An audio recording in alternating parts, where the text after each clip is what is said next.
fantastic. This is GT racing right now. He's got traction, he's got rhythm, both of them! Maloney! Oh, he's taken Anderson! Anderson's up top! Oh my god! Big crash! Oh my goodness, half the field's gonna get rolled! Second very close. These guys are want to make their way through the field very quickly. This is it! This is over! I can't believe this! Oh my god! God, what?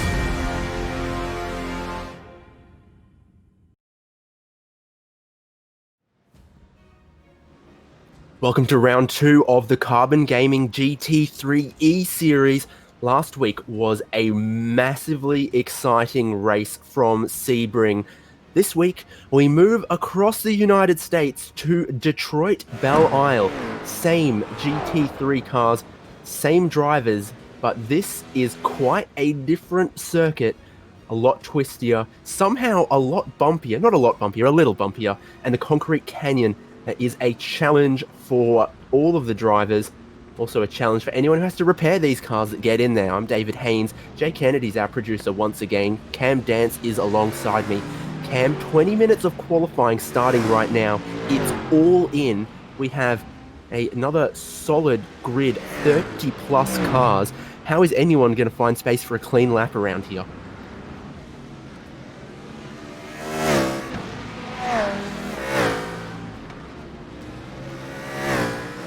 And somehow we've lost Cam Dance, but maybe we will get him back and he will undoubtedly have some thoughts, because last week threw up a massive surprise result. The racing was very, very strong, very competitive. And then here at Detroit, Belle Isle, only expecting the same, but with more challenges as the concrete walls are nearby.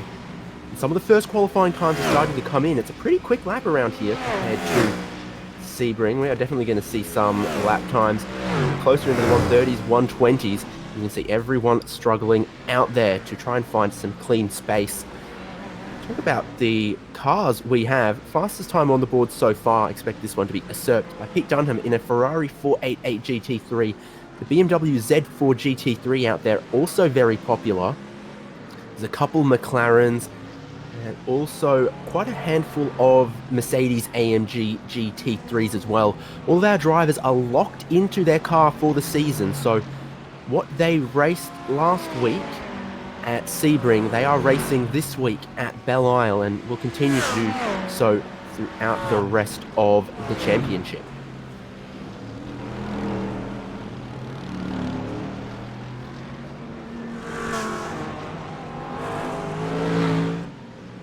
Well, another improvement there. Julian Andrews Church goes to the top of the board for the minute. In a 20-minute session like this, I'm not sure what your strategy is going to be. Are you going to want to stay out for the whole session? Probably not. You're going to want to do some 3-4 lap runs and then pit for a new set of tyres. You might see quite a few drivers do that. Job Stewart, well, he dominated qualifying at Sebring. So far, he's on the right track to do it here again at Belle Isle in that BMW. He also led a lot of laps. Last week at Sebring, but could not bring home the win. So that's definitely his goal here at Belle Isle. Zach Nickel in one of the McLarens. How are they going to fare with the bumps? Are they going to be a good car around this circuit? I think they're going to be quite a challenge. We take a look at Zach Nickel. Focus face there. Turning into turn 3. Definitely one of the best overtaking zones around this circuit. It's not an easy track for overtaking. Not many street circuits are. Turn 3 might be an opportunity there, as you saw him trying to pilot his car through there in qualifying. There's someone who was standing at the top of qualifying. Now another lap in the Ferrari for Julian Andrews Church. No improvement on that one there that I can tell. You get a sense through the force feedback and also that little glimpse of the monitor, we can see that dealing with the bumps around here is a challenge for all of our drivers. Yeah, it certainly is. It's a really, really challenging circuit, but a lot of fun as well. And one of those tracks that rewards those who do use as much commitment as possible, obviously trying to get as close to the concrete walls as possible using the bumps and the curbs and all the sort of character that the track has to their advantage, and obviously not getting too close to the walls to the point where you damage the car. But yeah, it's certainly one of those tracks that rewards commitment more than anything else, really. And another word about the format for tonight. Maybe we still have the graphic about our different rounds and races, but we had a 90-minute race at Sebring. Tonight, we've got a 30-minute race. We're setting the grid for that right now. And then it is my understanding that the grid will carry through from the results of race 1 to the start of race 2, potentially with some kind of a top drivers invert. Not sure. I'll check in on that one. But 2 races tonight from Belle Island. Right now, we're definitely setting the grid for race 1. Just a 30-minute sprint around here. Touched on, overtaking is difficult. There you can see we're at round 2 Belle Isle, 30 plus 60 minutes, and then you can see the other rounds that are coming up in this exciting series. But I think if qualifying was a little bit important at Sebring, my goodness, Cam, how much are you going to rely on this qualifying session to get a good result in race 1? Yeah, it's going to be all about making sure you're at least somewhere on the grid. You're going to probably want to be in at least that top 10, if not that top 5, to try and avoid any possible issues with traffic and getting caught up in any carnage, because it's very likely we're probably going to see someone end up in the fence and cause a pile-up at some point in this race, whether it be on lap 1 or even the last lap. But nevertheless, it's one of those tracks where you have to put it all on the line in qualifying to extract the maximum amount of pace. But at the same time, if you know you're a good racer and you know where to overtake, it shouldn't be too hard to move up the order if you've not had a great run in qualifying. So it's still a challenge nevertheless to pass around here, but those smart will be able to do it regardless. Yeah, good point you bring up. A good qualifying isn't just so that you can get a good result. A good qualifying is maybe so you can survive lap 1. We know that there is some fast repairs available in these races, but you've still got to either get on the tow truck or, throw your strategy off cycle, make a pit stop. So you want to avoid that at all costs. Well, it's not necessarily your day done. It's probably not going to be the winning strategy today, I'd imagine. It won't be the winning strategy to end up with damage or having to use that fast repair, although that said, in the longer race, you might find that pitting early might help you if you're a little bit down the order, just to have a bit of clean air. But nevertheless, Emerson Harvey doesn't actually improve there, so I'll stay P5. But yeah, it's one of those things about this track is you're trying to avoid the carnage and avoid damage as much as possible, more than anything else, really, just so you can score some solid points and then also get a nice result in the end. Yeah, surviving in Detroit can be a challenge, a difficulty, and that's very much true of the street circuit as well. We're looking on board with some of our drivers and trying to optimize their qualifying. An idea about pit strategy, though, is probably no pit stops in the 30-minute race, 1 pit stop needed in the 60-minute race. So Hugo Allen is 3rd on the grid right now. This is a real flying lap. His tyres are going to be warm. He's got a bit of traffic in front of him here for turn 4, and he's not going to like that. He does not like that at all. Someone slow on the racing line, and he gives them a bump. That is going to invalidate his qualifying time, let alone put some damage on it. Now he has to get out of the way. Some other drivers. This is the real qualifying traffic. The first couple laps of the session, everyone was leaving pit lane. Everyone was on some flying laps. Now, there's a divergence in the strategy. Some drivers have pitted after 3 laps to change their tyres. Some drivers are still out there. So you get that real Monza qualifying experience now, Cam, where we've got drivers on some slow laps, drivers on some hot laps, drivers on some in laps. And there's only a few places you can cleanly get past some traffic here. Yes, certainly. It's going to be very much about traffic management and qualifying at the moment, with the fact that we're halfway through. So you'll probably find some people start to be padding around now if they've been out for the whole session. And bearing in mind that it's fixed setup as well. So some drivers are going to be staying out there to try and burn off as much fuel as possible before coming in and chucking on a new set of boots in the last few minutes to try and get a nice hot lap in. But nevertheless, it's one of those things about qualifying on a street circuit is you've really got to be aware of what's going on around you, especially if you're on an out lap or an in lap, and making sure you're not holding anybody up. And then also if you're on a flying lap, trying to navigate that traffic without losing too much time, as Big J Kennedy improves to 13th.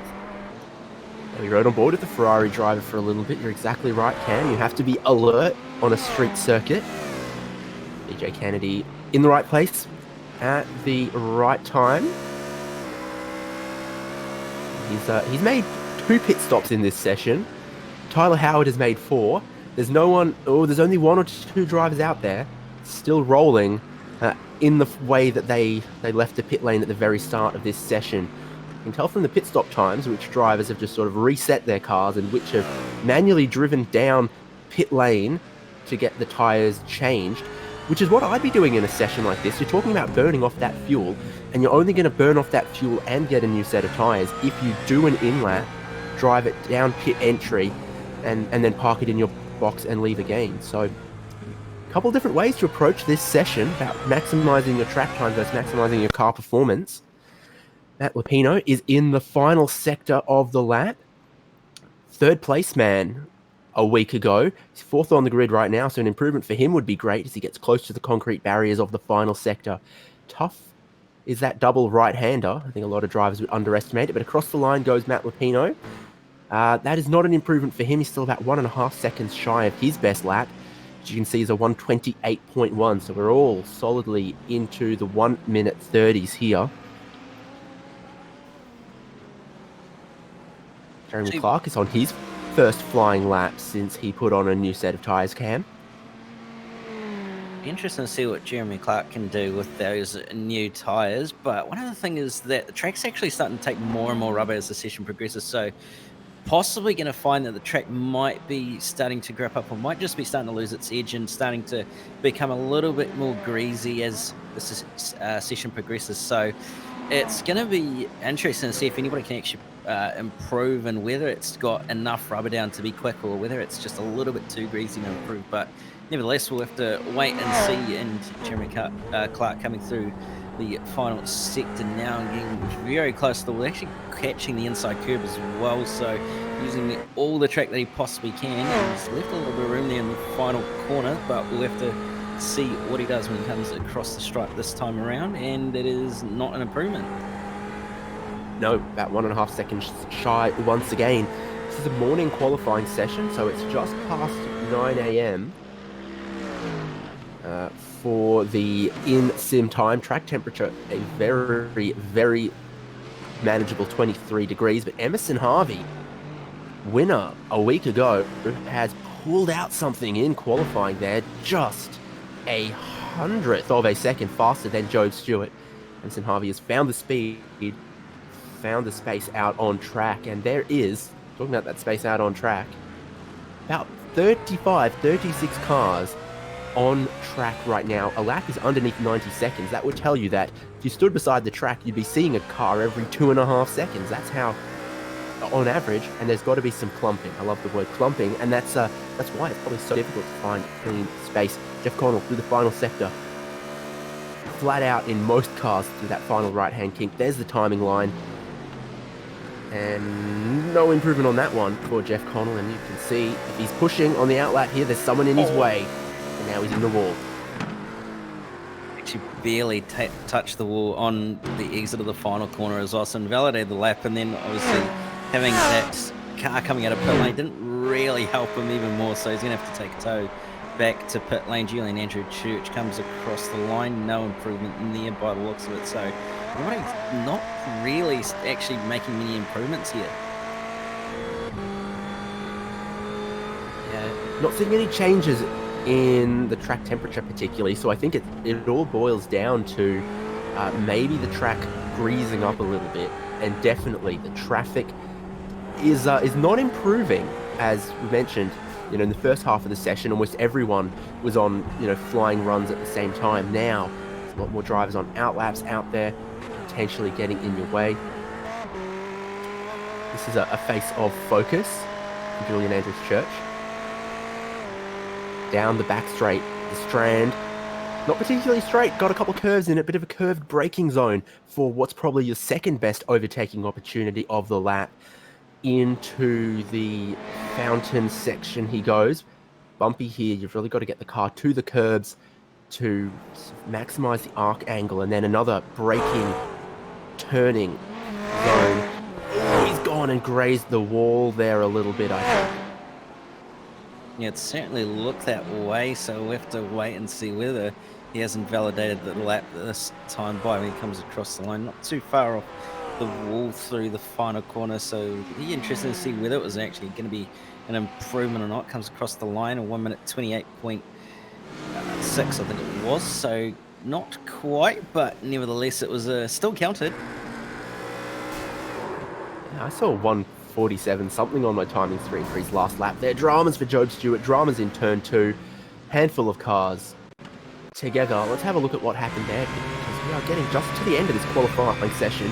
Here's Job Stewart desperately searching for another 100th of a second. Job Stewart starts flying lap 1, 2. There's someone parked there, and that's the racing line, and you had no idea the car was parked there between turn 1 and turn 2. You want to be all the way to the right-hand side of the track there if you're setting up a good exit out of turn 2. Yeah, you certainly do, and that's not the most ideal place to park your car either, so unfortunately Job Stewart's had to take a tow back to pit lane, but we'll see what he can do in these last few minutes or so. Zach Nichols with the flamethrower at the back in the McLaren here. We'll see whether he can improve or not from 20th place currently coming through the final sector, so looking like it's been a pretty clean lap so far, so we'll wait and see whether it's going to be improvement or not. Is that an Essendon Bombers shirt for Zach Nichol there? I really hope it was, because I was at the Geelong Cats Essendon Bombers game yesterday, and well, probably wasn't a great day to be wearing a Bombers jersey. So that's interesting for Zach Nichol, but I'm a fan of him today because he's in the McLaren and we love that little flamethrower. Good sounding car too. Normally pretty good in a straight line with that turbocharged 3.8 litre V8. But it can be difficult across bumps, it can be difficult across curbs, and it can also be a little bit of a tyre killer as well. Now, Cam, I'm not sure how much of a problem that's going to be in the 30-minute race, but we'll see a lot of drivers take fuel only, no tyres in the longer races. If you're driving a bit of a tyre killer, that could be difficult. What do you think about the McLaren?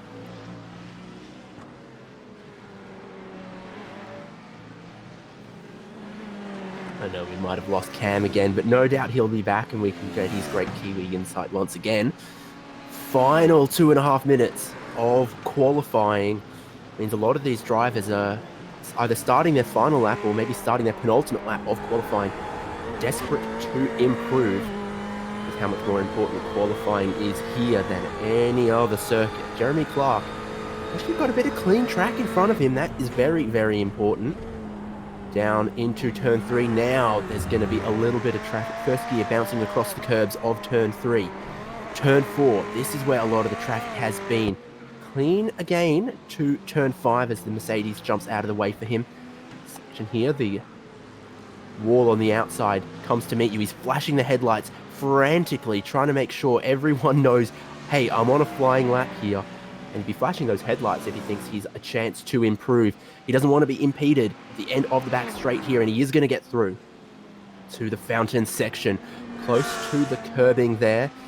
Short little blast into this tough left-hander. Again, curbing and the wall right on the outside. Double left-hander. You want to carry speed through here, but then you need to brake. Be at the left-hand side of the circuit to give you a good angle through the tight right-hander. Very bumpy, putting the power down here. You see the shift lights flashing up and down as the wheels almost try to spin up. Bumpy on the way into the double right-hander here. Carrying speed through both of them. Make a big arc out of both of the corners. Don't hit the wall on the outside. And now full throttle in that Ferrari V8 to the line. And can Jeremy Clark move up from 4th place? No, he is 4/10 short of his best lap. It was a pretty decent lap, but not as good as some of his earlier attempts. Certainly wasn't quite the improvement that he was looking for, but nevertheless not too bad of a lap. So we'll see if he can improve on this time around. And Jeff Connell doing not too bad of a job on this lap as well. Currently sitting 9th and had some pretty decent pace at Sebring from what we saw. So interesting to see how he goes tonight. Not too long left in the session as well, so might just miss out on getting an extra lap here. But if he's gonna get one more lap in, it's gonna be this one, so we'll see what he can do as he comes through the final sector now into the final corner. Looking like it's been a pretty good run through the final sector, so I have to wait and see as he comes across the line. About 5 seconds, he might just make it across the line, and he has just made it across the line. Yeah, Jeff Connell improved to 6th with 2 seconds left in the qualifying session. That's a wrap for qualifying from Belle Isle. They're now going to go to the grid for race 1, 30 minutes, and here is how they are going to line up for our rolling start, race 1 of 2 tonight. I also not quite able to pull the grid yet. Here it is. Emerson Harvey on pole position, fractionally ahead of Job Stewart. Hugo Allen, these are very close times, in 3rd. Jeremy Clark 4th. Matt Lupino starting at 5th. 1/10 of a second to separate your entire top 5 around this circuit. That bodes very, very well for the race. It's Jeff Connell in 6th, Reese Cohen in 7th, Julian Andrews Church. We had a look at some of his qualifying laps in 8th, Richard Skender in 9th. Jake Bonham rounds out the top 10, Cam. Back to row 6, Ian McMahon and Joshua Thompson, followed by Dale Breed and Tyler Howard. Row 8 going to be Aaron Shields and Brady Carr, and BJ Kennedy and Daniel Yeaman going to be on row 9. And rounding out the top 20 will be Pete Dunham and Zach Nicol.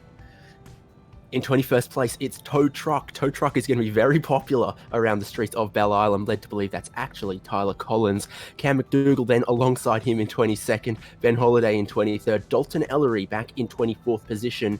He was a big mover at Sebring. Maybe he can do the same here at Belle Isle. Matt Dunphy, 25th. Ben Blaze, 26th. Isaac Kochner, 27th. Stephen Ellery in 28th. Michael Spithill, 29th. Beric Linton in 30th place. And then the remainder of your grid as we get close to race start is Stuart Lucas, Jack Anderson, Craig Gurry, Ben Stormont, Brad Hayes, Eden Watson, and 37th. And our final driver there is Tom Wilkinson. 10 seconds till the field get rolling for race 1 from Belle Isle. Let's take a look at this circuit in Detroit, just across the river from Ontario, Canada. This circuit has hosted a lot of sports car racing, a lot of IndyCar racing. It's going to host the Carbon Gaming GT3 ESeries in the straight between Detroit and Windsor, Ontario. Let's look at our circuit. As we mentioned, your best overtaking opportunities, turn 3 and turn 7. Just under 3.8 kilometers long. Not a particularly long lap, but every single meter of this track is a challenge. Pace car is in right now. We are going to get ourselves a race start now, and that is a great jump from Emerson Harvey as he tries to lead away Job Stewart and Hugo Allen into turns 1 and 2. They start to go single file at the front. That's good for their safety, but what about the rest of the field behind, all trying to streak through for a clean race start? McLaren boxed in there, getting a good run onto the straight towards turn 3. All clean so far, Ken. Everybody's made it through the first 2 turns cleanly. A couple of drivers going 2 by 2, a couple even 3 wide, and there's contact. Big shunt in the back. That's the big one we were expecting down into turn 3. Whole handful of drivers, including Zach Nicol in the McLaren, tagged into that one. Someone's missed their braking zone on cold tyres, collected one other driver, and it has been somewhere between dominoes and bowling from then onwards. A lot of damage on Tyler Collins there. BJ Kennedy, a lot of damage on the Ferrari. And someone in a heavily damaged BMW is trying to limp their way around as well. We thought that would happen on lap 1. We thought that's why qualifying was important. We're going to look 3 wide down to turn 3. Ooh, that is Holiday coming across, moving someone else out of the way, and then it all goes on from there. Yeah, it looked like he came across on Collins, and then unfortunately Collins left with nowhere to really go after bouncing off the wall, and then basically went bowling on everyone pretty much, unfortunately. So, and there was even more contact going on with other drivers, so there's a lot going on in that first 2 turns, and unfortunately a number of drivers have fallen victim to it. Yeah, still action going on live. Tyler Howard is around, facing the wrong way there. He's waited for the entire field before he could get going again, because he can't turn off the traction control to flick spin the car around. That is how he got sent around. The other driver involved has waited to try and redress the position, but in the end, It just was not possible with how narrow the track is and all of the field coming through. So, with a lap completed and the racing still going, Emerson Harvey is your leader, Job Stewart in second, and they have a little bit of time backwards to where we are looking right here. Hugo Allen, Jeremy Clark. Clark's had a decent run onto the strand, trying to catch Hugo Allen, but that is not looking close enough for a move just yet. Certainly not quite able to get a move done at this stage. Will Clark, he's pretty close at the moment, so it will be only a matter of time before he can fire one up the inside or drive around the outside if he even wants to, and that's a very loose Mercedes for Allen through that section. Nearly lost the area, but luckily held onto it, and that's allowed Clark to capitalise on that mistake and get a little bit closer to the back of that Mercedes AMG. Doesn't look like he's got too good of a run through the final sector though, so Allen gonna counter that mistake that he's had ever so slightly, but Clark's still applying plenty of pressure. Yeah, the race is going to be 20 laps or 30 minutes, and the pace that Emerson Harvey has just put down for the fastest, so Job Stewart has just put down for the fastest lap of the race, says we might get those 20 laps in the time. That's interesting to see. So Stewart, fastest lap of the race, closing just a tiny bit on Emerson Harvey, and those two are starting to get away from Hugo Allen, who's boxing Jeremy Clark backwards towards Matt Lupino and Reese Cohen. It's all battles up front, and these guys are going to be so thankful for that qualifying they had, that they've been clear of the mayhem, the panel damage, and maybe the sore necks of everyone behind. Yeah, certainly qualifying up front, obviously not running them into issues or carnage at this stage at least, so they're going to be doing what they need to be, which is scoring some solid points and keeping those cars clean to get some results as well. But looking like Clark's starting to drop away a little bit from Allen, but then closes it up in the end of the middle sector. So this is interesting to see the advantages of the Ferrari and then the advantages of the Mercedes. Mercedes probably actually better suited to these bumpy tracks as well, with how much it absorbs the bumps, but the Ferrari really looking like it's doing its own through those slower sections. So it'll be interesting to see what happens as the race goes on and whether tyre wear is going to be able to help the Ferrari at all. What we see in this 30-minute race, or 20 laps as it is also going to give us a good form book for the longer races, how the tyres hang on, who keeps their car clean. It's still so close, with Jeremy Clark monstering a little bit more of that curb in turn 3 than Hugo Allen did, and that's a difference between some cars as well. Some will just skip right over that curb, others you don't want to get over it, so you can keep the car planted, get the throttle down better. Cameras are on the walls, the drivers aren't in them just yet. And you see the speed that Lupino and Reese Cohen are keeping up, trying to stay close to Hugo Allen and Jeremy Clark, but they're not doing it just yet. I think it's settled down a little bit, third and fourth here. They're finding their rhythm. They would have started on cold tyres, Cam, and how many laps before they are then not, squirreling around quite as hard? Well, I think by this point there's probably at least some form of heat in them, so they're going to not be struggling too much, as that is a lap car getting out of the way of Dalton Ellery. And then we've also got up the road Joshua Thompson fighting with the car of Jake, and that is two cars in the wall. Big J Kennedy in the wars again.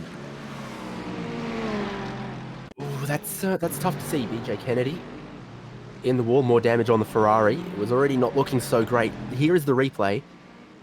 This would be turn 5 or so here. A little bit of the curb, all fine. This next one, the concrete is the apex, and he has apex that very, very hard.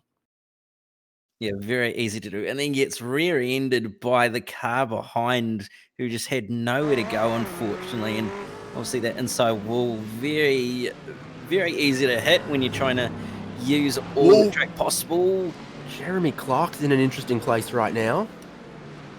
There is a damaged BMW trying to keep some of the drivers behind. Job Stewart has gone into the wall. Now he's trying to limp that thing around. That is a bucking Bronco over car. He hasn't he hasn't been generous to any of his competitors, and it's backed up everyone behind Hugo Allen. You've got Matt Lupino, Reese Cohen, Jeremy Clark, Julian Andrews Church, now Job Stewart at the back of that one.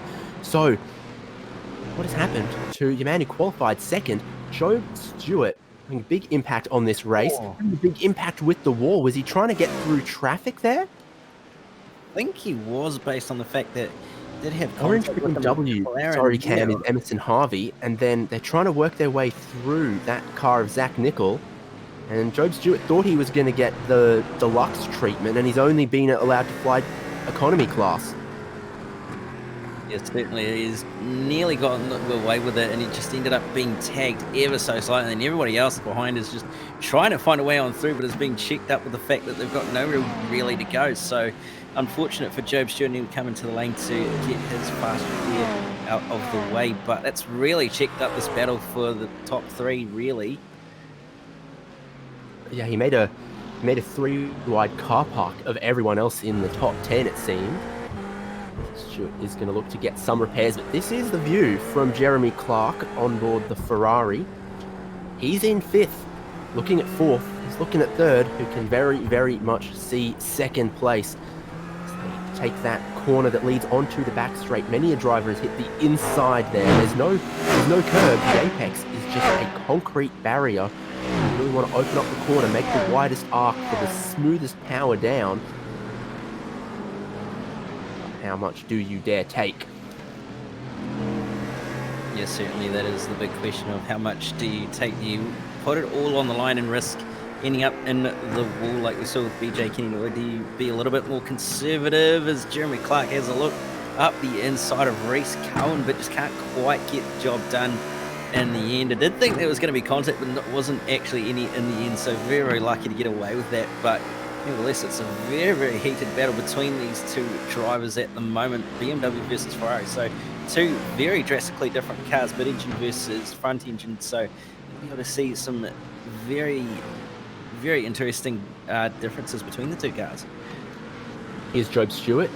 He's made a pit stop, taken the repairs, and he finds himself in 23rd with a lot of work to do. And that's so important because the grid from this race is going to carry through into race 2 with the top 10 inverted. So if he'd finished last, he'd be starting last. He desperately wants to make his way into the top 10 so that he can have a good starting position for the next race. There's some more damaged and wounded cars out there as we bring our eyes back to 4th and 5th. This time, Jeremy Clark is going to try everything he can to get around Reese Cohen and balance of performance on that BMW for this round, plus 20 kilos, minus about 5 horsepower, and yet still, there's no way Jeremy Clark can get around him. It certainly doesn't really appear to be affecting the BMW all that much, does the balance of performance and Ellery in the wall, by the looks of it. So we get a motor simulation replay of that as it comes through the final sector, and he's actually just driven straight ahead with Job Stewart right behind and straight into the tyre wall. So what has happened there?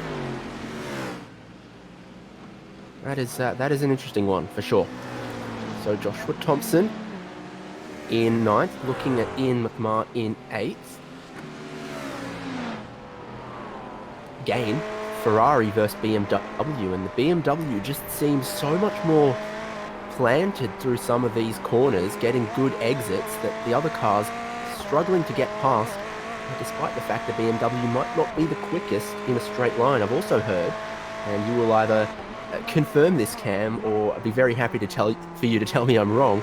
I heard the BMW is also pretty good on the brakes, pretty stable on the slow pedal. Yeah, it's sort of not really the quickest car, but at the same time, it's actually got a lot of...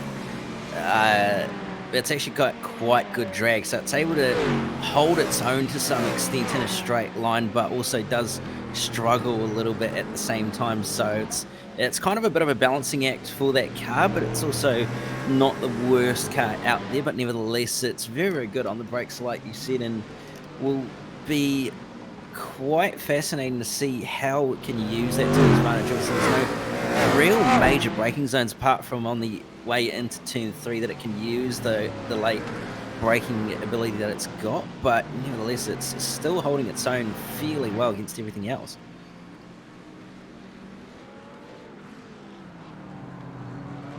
This is deeper in the field. Eden Watson and BJ Kennedy. What a torrid couple of laps BJ Kennedy has had early on. He's trying to find a way around Eden Watson. That is difficult to do on a street circuit. That's what street circuits are known for. So this is a wide line trying to get good run onto the strand for BJ Kennedy. Right in the toe of Eden Watson, who has no one in front to help them along. And maybe closing up slightly, but just not quick enough.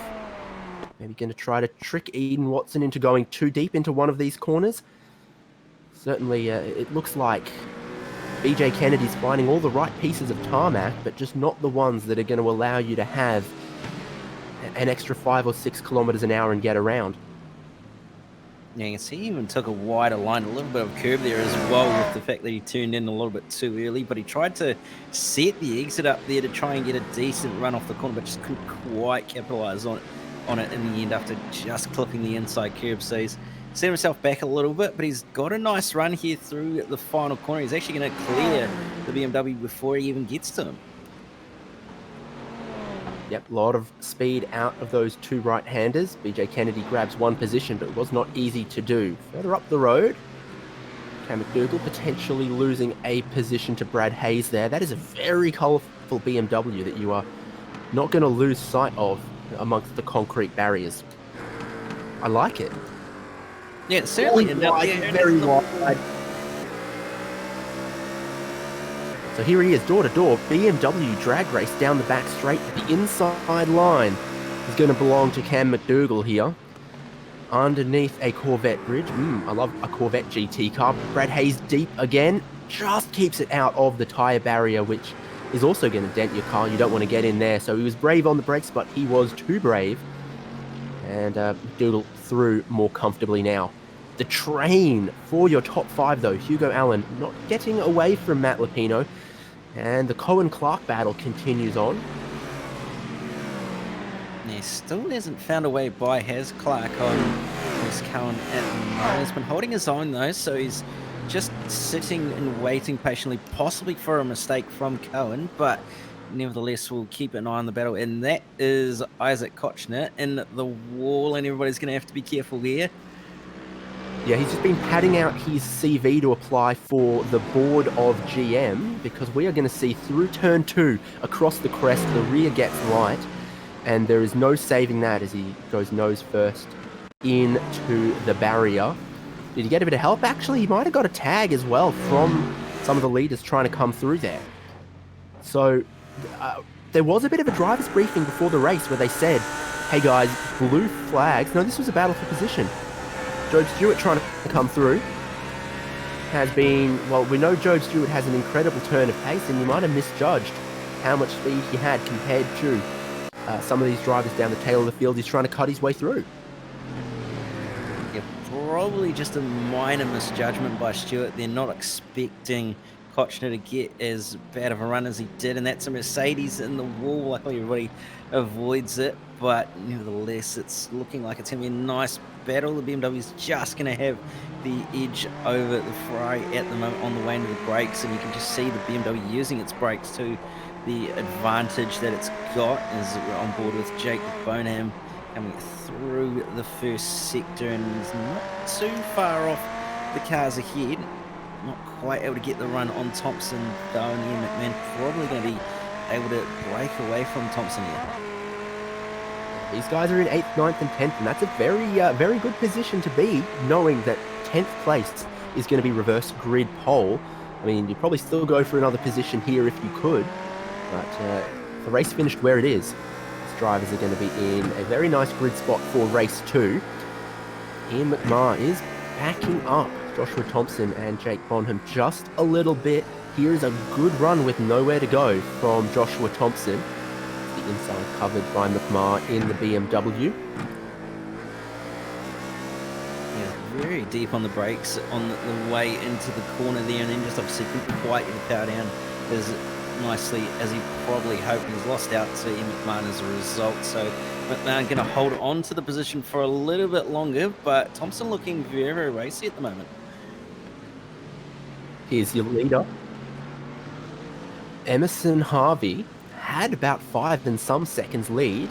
Hugo Allen is closing him down, which I am sure will be much to the delight of some of our live viewers at the moment. So Allen not so much under pressure from Lupino behind as he was earlier, and with that lack of pressure, able to run his own lines, able to focus on his own braking zones and apexes without needing to worry about what's in the rear vision camera or mirror, whatever it is for this model of GT. He's definitely closing down Emerson Harvey for the lead just ever so slightly. In fact, I think this is the first time Hugo Allen's had more than a second behind to Matt Lupino, who's now the driver under pressure from Cohen and from Clark. He's pulled away a little bit from this little battle pack of Lupino, Cohen, and also Clark has Hugo, so he's doing okay, but possibly that traffic starting to play a little bit of a factor in this lead battle between Harvey and Allen, and should be helping Allen, and he's pulled in another second, so possibly damage on Emerson Harvey's car here, maybe. If you've never driven this circuit, if you've never put a little bit of damage on it and still tried to limp to the end, that is all wide, kicking up some of the grass and the greenery in this beautiful park on Belle Isle. A lot of traffic though for those behind, as we're now on lap 13. They are furiously waving more blue flags out there. They've probably had to wave a black flag or two, and they definitely did actually for Holiday and Tyler Collins on the lap 1 incident, race controller on that one. So here we are on board with Cohen trying to shake up Lupino. Just see not quite able to get the run on Matt Lupino is Cohen. And bear in mind, those two are actually teammates, so possibly a little bit of teamwork going on here to try and work together and not hold each other up. But nevertheless, you can see they're all trying to be very aggressive and trying to get onto the back of Hugo Allen here and possibly find a way on by, but just not quite able to have the run that they need to be able to do that. Do I have to say it? Catching is one thing, passing is another. Especially so on a street circuit. We're going to go to a replay because there's been a little bit of chopping and changing around 8th, 9th and 10th. Joshua Thompson, good run on Ian McMahon. Looks to the inside on the back straight here. That is gutsy stuff. Was any contact made? No, McMahon saw it coming. Joshua Thompson made the corner. So that is how wide you've got to make your shoulders and your elbows if you're going to make a pass. And he did. Thompson up to 8th. Yeah, certainly. If you're going to pass somewhere other than the obvious one at turn 3, you've got to get your elbows out and really throw it up the inside like the stamp and send it, as Daniel Ricciardo would say. And Connell making his way up into 9th as well by doing it around the outside. So Connell making up another position, missing that bonnet as well, so there'll probably be no lack of cooling, but be lacking a little bit of straight line. But he's still going to get some decent points, and he's going to be on the front row at this rate for the second race. But Jeremy Clark all over the back of Reese Cohen again. This battle fluctuating back and forth between being close and then spread out, and Clark really close now through this section, and it's going to be all over the back, nearly running into the back of Reese Cohen, but he's got a decent run off the corner regardless. Yeah, unlike some of the battles we just saw around the fringes of the top 10, Reese Cohen so much more precise, unflappable, which is what's making it difficult to get around him. And also, he gets to pick up a little bit of a toe off Lupino in front. Yeah, certainly will. And getting very close to the wall was Cohen as well that time by, so nearly ending up with damage. And it looks like he's going to go for a move up the inside of Lupino, possibly a little bit of team wants to try and help each other and see if he can have a go at catching Hugo Allen and getting on by to help Matt Lupino, but nevertheless we'll have to wait and see what happens. But now Lupino is going to come under pressure from Jeremy Clark, and this will be interesting to see as well as to whether Lupino tries and holds up Clark as well to try and help Reese Cohen get away from him a little bit. 6th and 7th, Julian Andrews Church, who we had a look at during qualifying. Try and back up Richard Skender. I think Skender might be our highest placed Mercedes at the moment, so flying the flag there. What's the feeling? What's the pressure for Julian here? His eyes on the apex, his eyes on the braking markers. How many glances in the mirror though? That is a question. Bit of traffic in front gives them the first class treatment with lounge access. No worries there. Yeah, certainly lap traffic doing a mighty fine job to not hold them up too much, if at all, but nevertheless, that battle is going to be interesting to keep an eye on and see what happens. And Hugo Allen is actually the highest placed Mercedes, so I'll bet you on that one, David. But Clark still was actually closed that gap down a little bit to Matt Lupino, so is starting to get ready to make a move, I think, and it will be interesting to see whether he can do it in these next few laps or so, because he's starting to run out of laps here. Yeah, this 30-minute or 20-lap race, well, we've been underneath the 1 minute 30 for our leaders, so I think this is going to go to the laps, not the time. So, no laps they got left. That's all they got left. Lupino and Clark closing stages of race number 1. Bit of a look there, just maybe taking the wider entry to straighten up the braking zone for Clark, but it's not enough. Let's have a look. Get around. Eventually, the pressure's got to do something, though. It certainly does, and that said, whether he's going to crack under it or not is going to be the big question, but nevertheless, Clark's going to continue to apply the pressure, and as much pressure as he possibly can to close that gap up. But you can just see it ever so slightly increase through that final sector there, the second to last turn. So the BMW clearly favouring that final sector quite nicely, with the Ferrari struggling a little bit, but also Ian McMahon currently coming under pressure from Jake Bonham as well, by the way. This is very, very important, Cam, because we have a reverse top 10 for the grid for the 60-minute race. It means that Ian McMahon, where he is right now in 10th place, is going to start pole for the next race. Jake Bonham is going to get no such sweeties unless he can get this move done. If you can gain 1 position right now in the race, it'll gain you another 10 on the grid for race 2. That 10th position is going to be, well, that's the greatest seat in this race right now. You want that position if you can get it. 11th place gets nothing, 10th place gets pole. So that is that one is going to be do or die on the final lap, I suspect. But here's Clark down the inside looking for 4th place, and eventually Matt Lupino has to realise Ferrari down the inside, you can't turn into the corner, and you have to give that one up. Yeah, here at 10th and 11th, Bonham's a lot closer. There's also been drama for Job Stewart and Dalton Ellery, so we'll see how that one plays out in the steward's office at the end of this race. Bonham, the good run, good speed, trying to keep the pressure on McMahon. Here's a replay. Dalton Ellery was actually around 12th or 13th or so. Oh, he clips a bit of the wall. He goes around. Job Stewart gets through cleanly. Okay, so that was all Dalton Ellery, maybe blindsided behind the McLaren, pushes out a little bit wide, and I happen to know that that particular concrete barrier is actually a little magnetic. It's just barely clipped, and Job Stewart just squeaking on through by the incident without ending up in the incident. So very lucky there for Stewart to manage to get his way on through, but Richard Skender has indeed just made a move on Julian Andrews Church, so he's moved up another position to just outside the top 5. I guess you could say the best of the rest, but nevertheless doing an alright job. Actually been not too bad of a position, because he'll start pretty much smack bang in the middle of the top 10 as well. Big flash of the headlights from McMahon in 10th, and we have kind of lost the driver who was pursuing him, Bonham. What has happened to him? I'm not sure, but that gives a little bit more breathing room and a little bit more comfort to McMahon.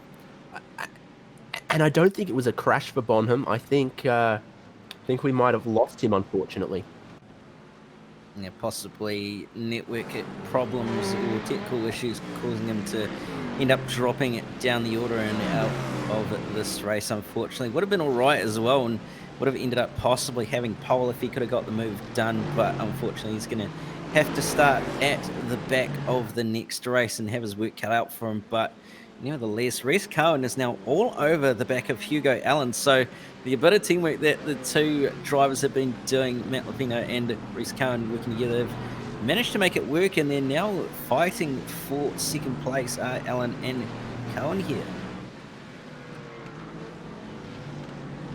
Yeah, so this is pressure for second and third as Hugo Allen pushed too hard too early, worn out his tyres.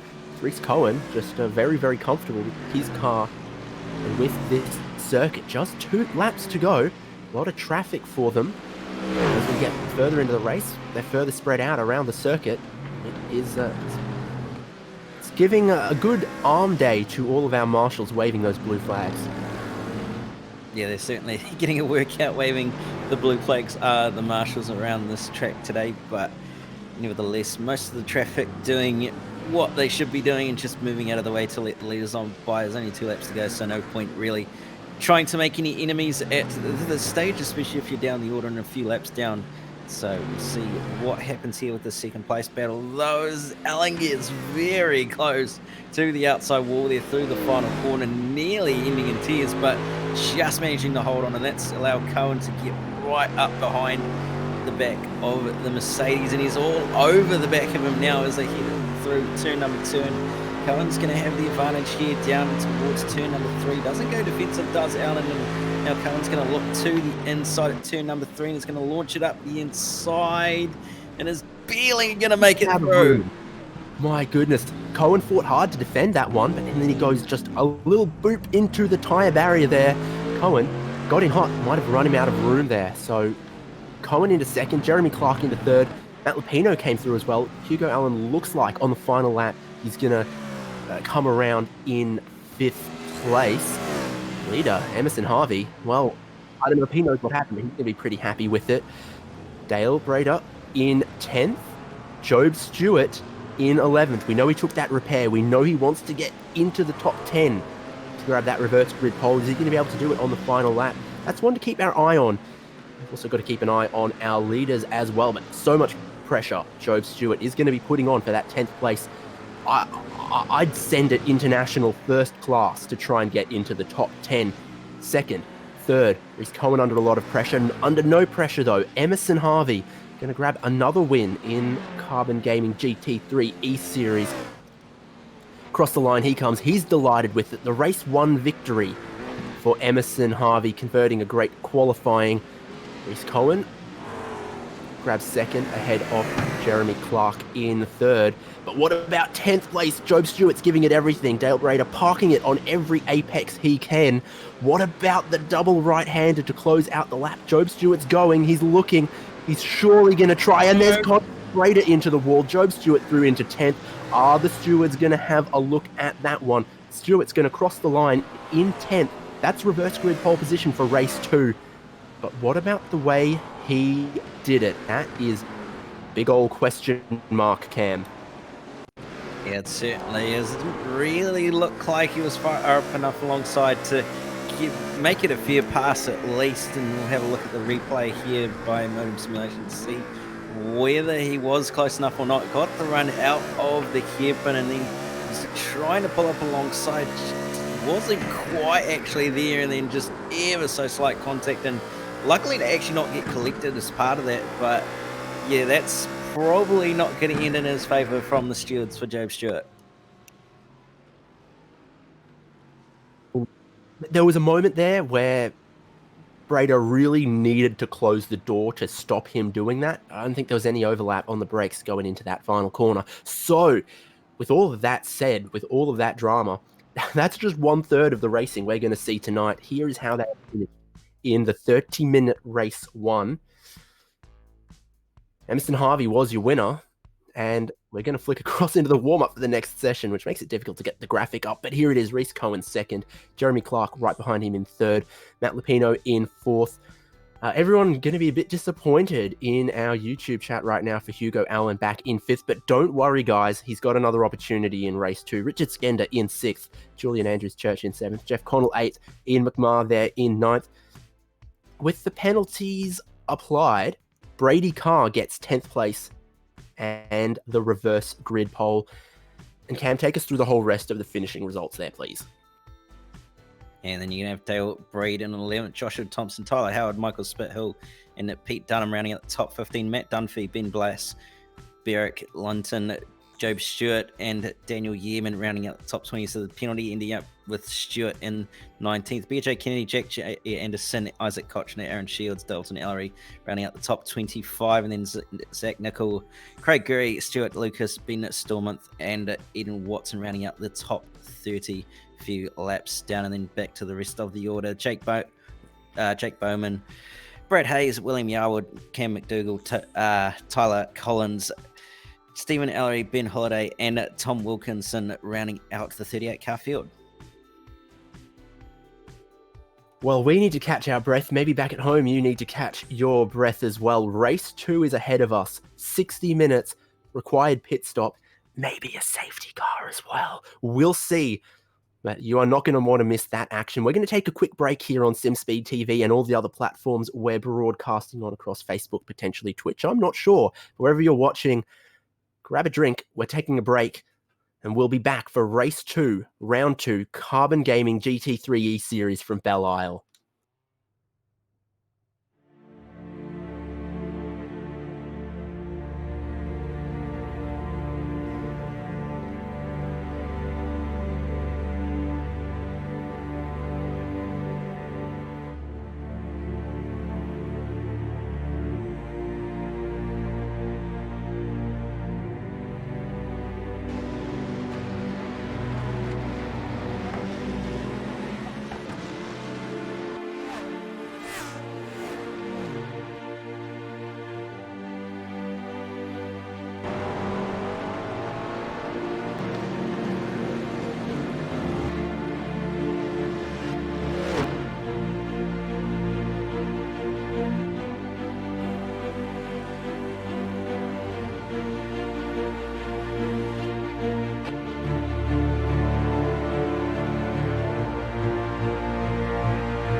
What are we doing? Racing or ping pong?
This is fantastic. This is GT Racing right now. He's got traction, he's got rid of the outside of both of them! Maloney! Oh, he's taken Anderson! Anderson's up top Oh now! my god! Oh! Big crash! Oh my goodness, half the field's gonna get rolled! Six very close. These guys are want to make their way through the field very quickly. Oh, there we go. Oh no, that's massive. This is it. This is over. I can't believe this. Oh my god. God, what?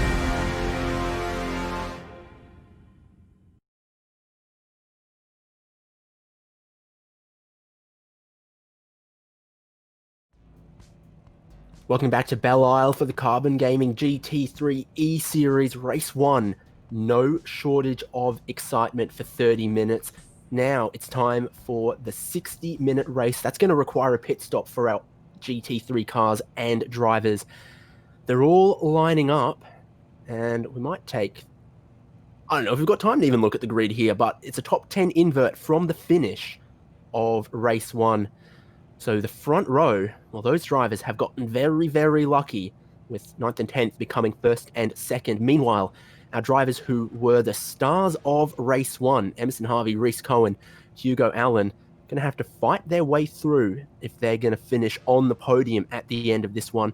39 laps, we get rolling behind the pace car for our rolling start. It is just about time for the action once again. Whole field gets going behind Brady Carr, who's going to lead them to the start in his beautiful McLaren. So, pit entry to the right. Drivers are going to need that one during this race. Pace car goes there. Brady Carr gets on the throttle. And to the green flag, he brings our whole field. Clean start for him, but what about behind with a reverse top 10? Yeah, it's going to be interesting to see what happens off the start, and that was very close to ending in tears for Julian Andrew Church, getting right out sideways over the crest at turn number 2, and it's looking like everybody's made it through the first 3 corners at least. No 10-pin bowling this time around, but nevertheless, everybody's done a pretty good job, and a couple of drivers moving up the order as well by the looks of it. Yeah, cold tyres on the race start. Once again, everyone not quite tiptoeing, but walking gingerly for the minute here. Reese Cohen gains the reverse grid deeper down the order than he would have liked, and then his pace suggests the great race he put on in race 1. There's Emerson Harvey, your race 1 winner, right behind, battling side by side into the corner at the end of the back straight here. They're going to try and go side by side through the fountain section. That would be difficult to do. Meanwhile, Jeff Connell in his BMW to the lead of the race. Brady Carr, reverse grid pole setter, has Hugo Allen right behind him. From 6th on the grid, Hugo Allen is already 3rd. And that's obviously why people are rating him so well. But he's sniffing around for 2nd. Is he going to be able to get it quickly? Or is that going to be a very, very wide McLaren of Brady Carr? I think Carr's actually had a bit of a wiggle putting the power down. Hugo Allen to the inside. They're side by side towards turn 1 here. And much braver on the brakes in the Mercedes. I would be too. Hugo Allen sweeps through into 2nd place. What about our top 3 from race 1 trying to work their way through? Bit more side by side BMW action. Someone's in the wall. It's Matt Lupino. He stands on the brakes. He's facing the wrong way in the middle of the straight. And that is a tough place to be. A lot of damage on the Ferrari. No time or space to get it flicked around. Now he tries. Is anyone going to collect him as he tries to get it going? That's the Ricardo Zonta stuff, except he was going even slower as they split him side by side. Here is how it happened. Jeremy Clark. Well, Cam, you take a look at this replay and tell us what you see. It's coming through turn 1, possibly. Pino hit the wall, yeah, just not quite. Looks like cold tyres, and then just got it really, really squirrely, and no way to save it, unfortunately. So lucky to not get hit by anyone, but that's not the way you want to be taking turn 2. Not the way you really wanted this race to be going either. And Lupino running wide and hitting that wall, so there's going to be probably quite a bit of damage on that left-hand side of that BMW. But that said, he's probably going to have the advantage of the pit stop. You can see having to go look left and look right, and then eventually left in the end to avoid the spinning Jeremy Clark. Well, it's the chaos like race 1, except with the reverse grid really adding to it. this is another replay, another incident. Ben Holiday around the outside, crossing back underneath. The two of them run out of space. He gets sent into the wall there. Eden Watson, I don't think meant to do that, but he went in deep into the corner, had a bit of a wiggle, trying to rejoin the track. 2 into 1 has not gone, and here is the battle around your top 10 once again. Jeff Connell blazing away in the lead, Hugo Allen pursuing him. Emerson Harvey, race 1 winner, still back in 8th. So while the BMWs have been tough to pass, I think they're struggling to pass.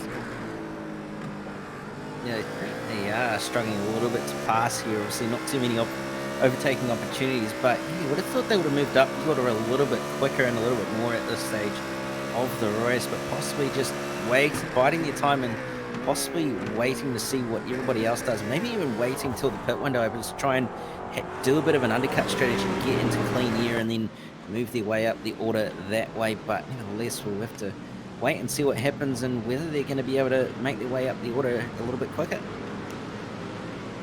We know there's a fuel tank restriction for all of these cars, which means we're expecting to see them go maybe 35 or 40 minutes into this race at a maximum.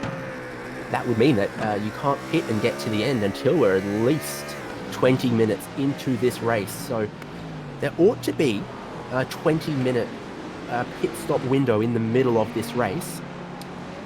So who does what? Who takes tyres? Still very, very much up in the air. Side by side, I see Brady Carr under pressure once again up here. Julian Andrews Church is going to have a good view of it. That's deep. Whoa. So Brady Carr still held on to 3rd. Ian McMahon couldn't get around him. And Church in 5th. I think he actually needs to be looking in his mirrors in a couple of places here. Reese Cohen right behind him in the BMW. Opening up the corner, but not getting quite the exit that Julian was able to do. He wasn't quite able to get the power down as early as the Ferrari, but didn't lose too much out of it. Didn't lose a position at least. Emerson Harvey looking up the inside of Skender, and that's contact between the two of them, and Skender has been sent down the escape route, and now he's going to have to wait for the whole field to go on by before he can try and flick spin it. So was that ambitious from Harvey? Was that Skender trying to close the door too late? That is a horrible place to be parked. He cannot get going until everyone is through. He's lost a handful of time, handful of positions, and he's got to make a roundabout out of that curb, and he can't flick spin it around, and he noses first into the barrier to add injury to insult. My, oh my. Job Stewart, for his, dare I say, shenanigans in race 1, was handed a back-of-the-grid penalty for race 2. He's trying to work his way through now.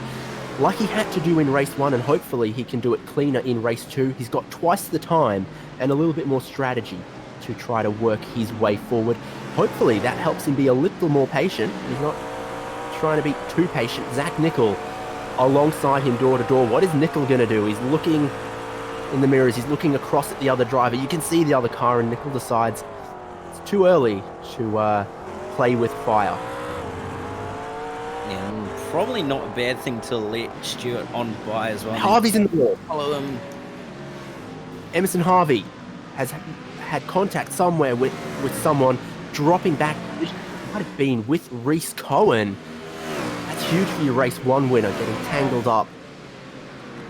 So Cohen's in 8th now, with Matt Lupino in 9th. Harvey's gotten going again. He's all the way back in 16th place. Okay, the replay here.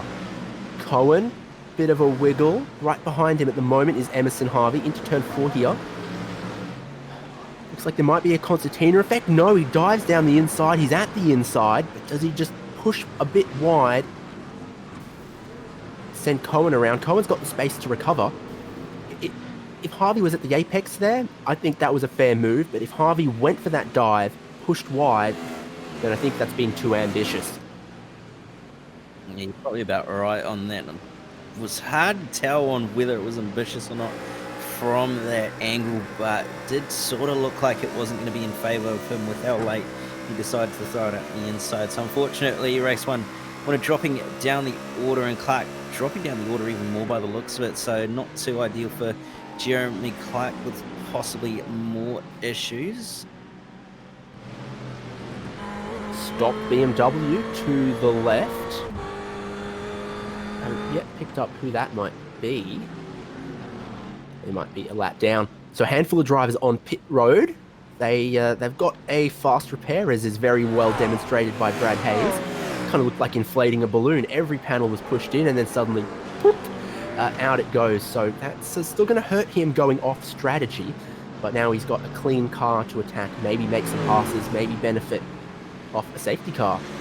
That is what a tow truck looks like in 22nd place. Tyler Collins with the cap on and the focus face. Trying to make a pass. Right in front of him in 21st is Cam McDougall, and I think both of these guys started near back of the grid for this race. Handful of positions gained from other incidents and just keeping their respective cars clean, Cam.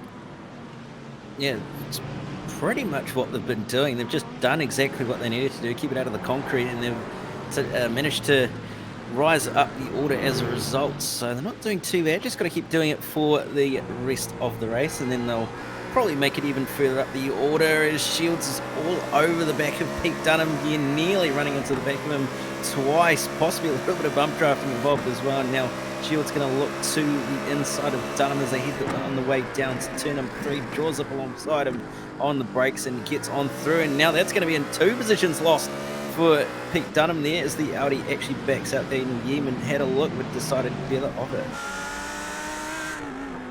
So Shields on the attack, another driver, huge number of positions gained, started out at 26th, now running in 11th, trying to find the top 10. And Yeaman didn't have a great race at Sebring, I remember that. Maybe not necessarily, but he is looking for some more spots here. Oh, that's right, that's what I was going to say. Here is the Spice. Race Control have given a drive-through penalty to Emerson Harvey.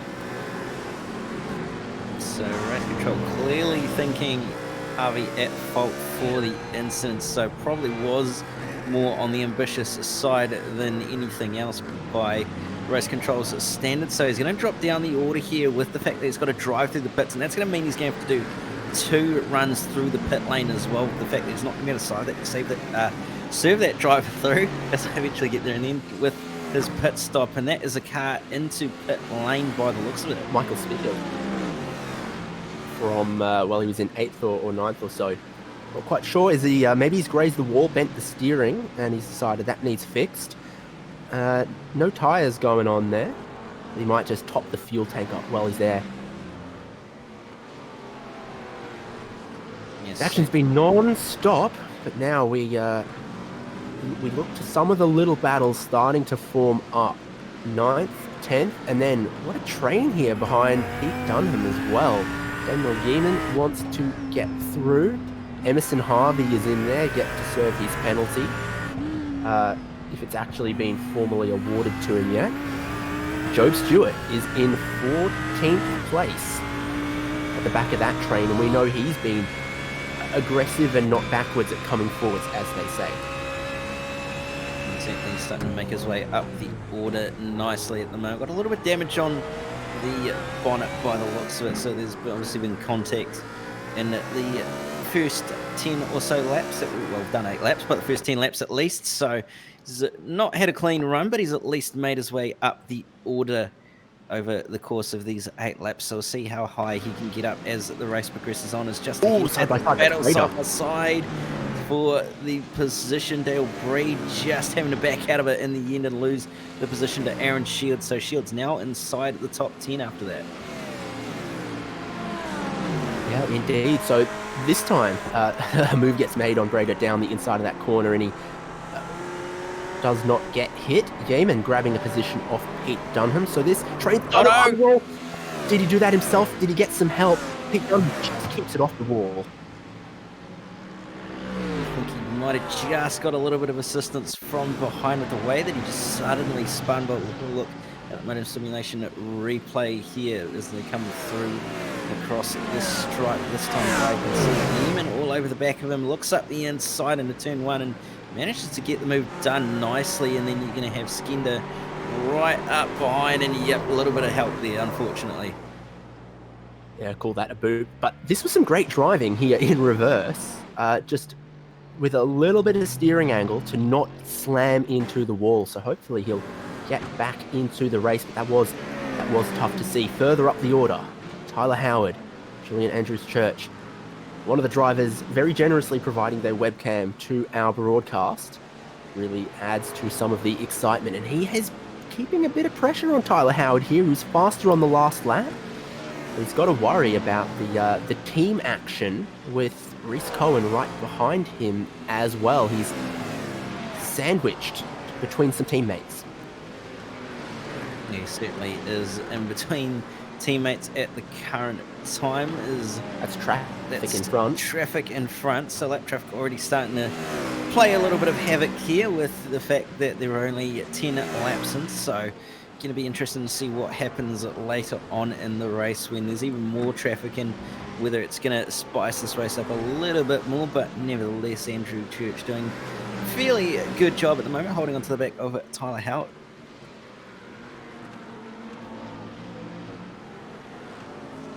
That it is. Great little battle here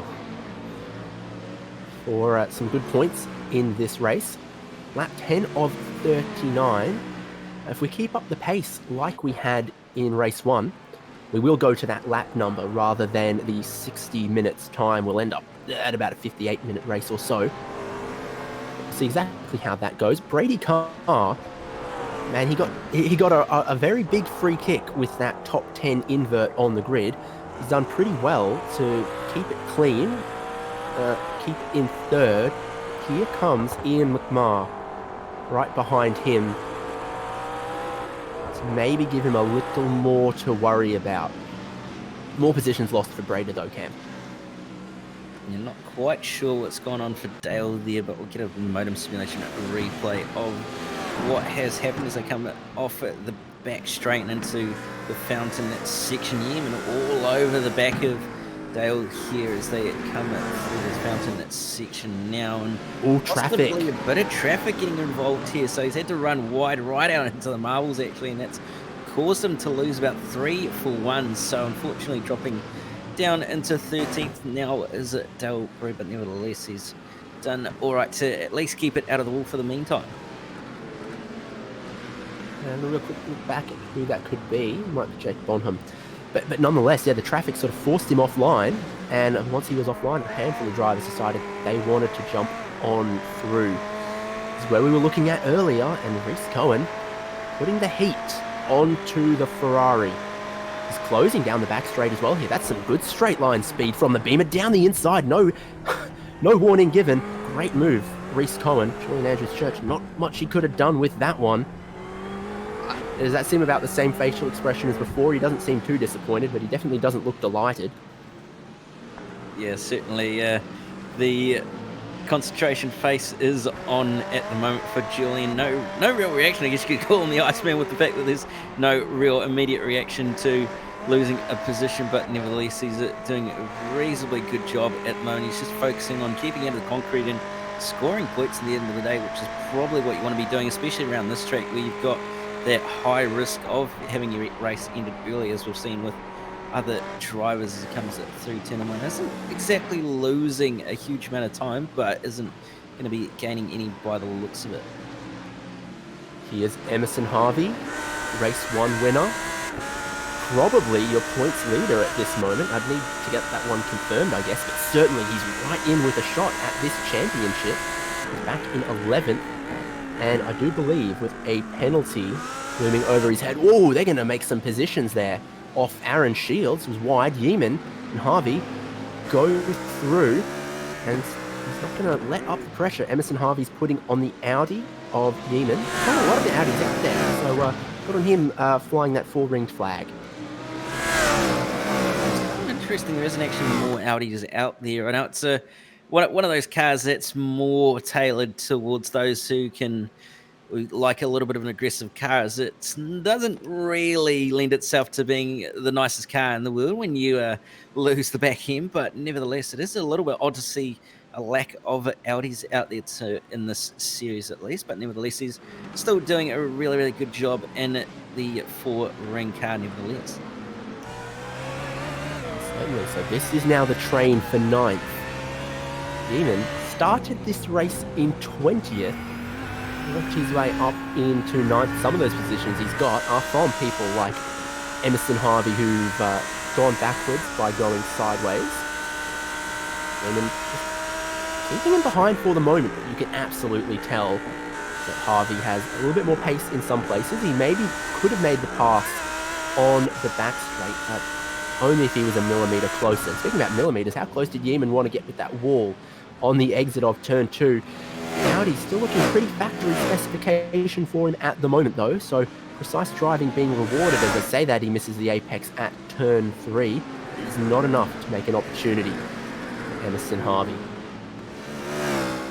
You're not quite able to offer up the opportunity that Harvey is going to want, especially with the fact that he's got that penalty looming over his head, so he's going to want to try and build as big of a gap to those behind him as possible, but currently not quite able to do that to his full potential currently, with the fact that Yeaman is doing a reasonably good job at holding on to this position that he's fighting for, and he's going to look at the inside but thinks better of it this time.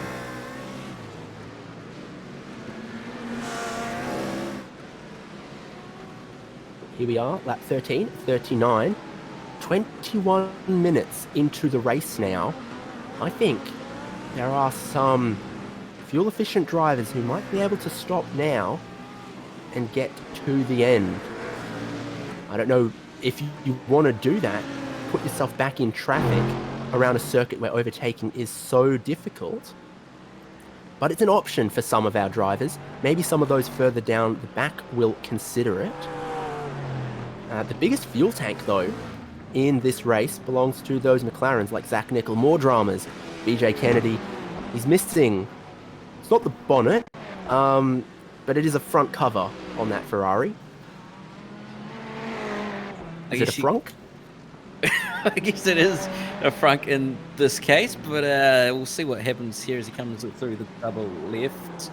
And just losing the rear. Oh, that's not going to be a cheap repair bill, and gets clipped by the Audi as well. So it's not gone too well there for BJ Kennedy and Isaac Koch coming away with a little bit of a bruise on that left front as well. That's what some of these mid-engine cars do, though. In the whoa, yep, okay. In that sort of long corner there, where you're sort of on the throttle and then trying to brake, and the rear can break away from you, and it just loops around, and the Ferrari decides it wants to be a front-engine car. Yeaman, that's the runoff at the exit of the strand. Has he overcooked it trying to defend, or did he get some help in the battle he was having with Emerson Harvey? Motive simulation replay tells the truth. Harvey was already past, forgive me. Behind him was Reese Shields, Aaron Shields. So they're side by side.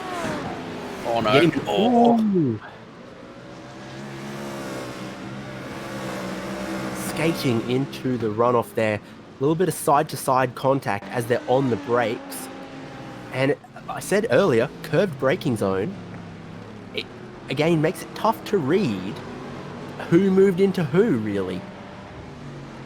Yeah, it's a little bit of a weird one, that one. It looks like possibly Yeaman didn't quite give enough room to Shields on his left-hand side, but again, because it's a curved braking zone, you can't really tell. It was big move from Brady Carter, try and find a way on past Ian McMahon, but now they're going to have the cars of Reese Cohen and Tyler Howard all over the back end. Cohen's going to look to the left-hand side of Brady Carr as they come to the end of the back straight, and Cohen's just going to make it round to the outside with a bit of contact to Brady Carr. He's just bounced off the wall, and that's possibly going to result in a bit of a wonky car, I think. So since we checked in, McMahon had gotten to third. Brady Carr was still right behind him and has a bit of damage. Look at the steering angle on that, no good at all. I think this is going to be pit stop for Brady Carr here. Reese Cohen was catching, tried to go around the outside. And immediately to the left of Brady Carr here is Reese Cohen, who can't brake as deep as he would have liked because of McMahon sort of boxing him in there. And then you know, whenever they're too wide, it's so difficult in this section here, but it really does look like Cohen might have just grazed the wall, bounced sideways into poor Brady Carr. But again, there's maybe only 2.5 car widths there, so wherever you go is difficult. But I think the strategy window might just be open for Brady Carr, so it's not a catastrophe. It is a catastrophe for Tyler Howard, who gets booped by Harvey there. More dramas, that's turn 3. Not been a great race for Emerson Harvey by the looks of it. And that was his teammate as well, so teammates coming together, and that's not too ideal. We'll get a Motum simulation replay, see what happened to Tyler Howard here. And he's actually just locked the rears and spun it as a result, and then Emerson Harvey's just come around the corner and had nowhere to go, really. Everybody else taking evasive action, and just Harvey ending up with nowhere to go, really.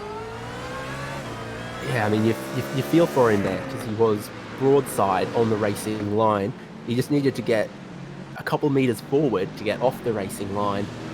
But there's so much traffic, maybe he needed to wait a little longer. Everyone coming down the straight probably had a view of him there. Just hoping he's going to stand still. This racing just keeps getting crazier. This is the train behind 7th place Tyler Howard. Emerson Harvey in 8th, Job Stewart in 9th, Aaron Shields in 10th. All of them very rapid at times. Reese Cohen in 3rd, McMahon in 4th here. So Cohen has gotten through into 3rd place. Jeff Connell, what a quiet race he's having at the lead though. He's had a 2 or 3 second lead, I think it feels like since lap 1 or 2. Yeah, it's what you want.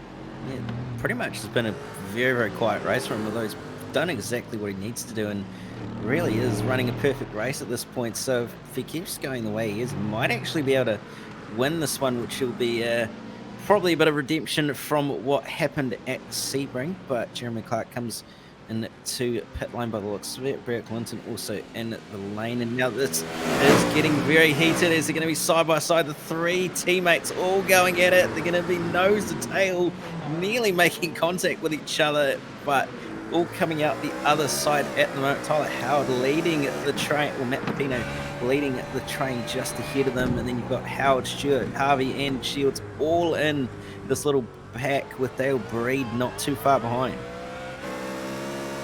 Is there a straight panel on any of these BMWs? They have been right around the action between, 5th and 15th place here, bouncing off the walls, bouncing off each other, and to the pit lane, presumably to get some straight panels, goes Job Stewart. So he's decided, as we're 1 lap away from half race distance, I guess, that now is the time to make his pit stop. So probably fuel only for him, but a little bit of repair as they're side by side once again behind Emerson Harvey, Tyler Howard and Aaron Shields. Tyler Howard in front. Job pretty well done there. Shields back to 9th, and Dale Braid has been doing a good job at the moment, just hitching his caboose to the train.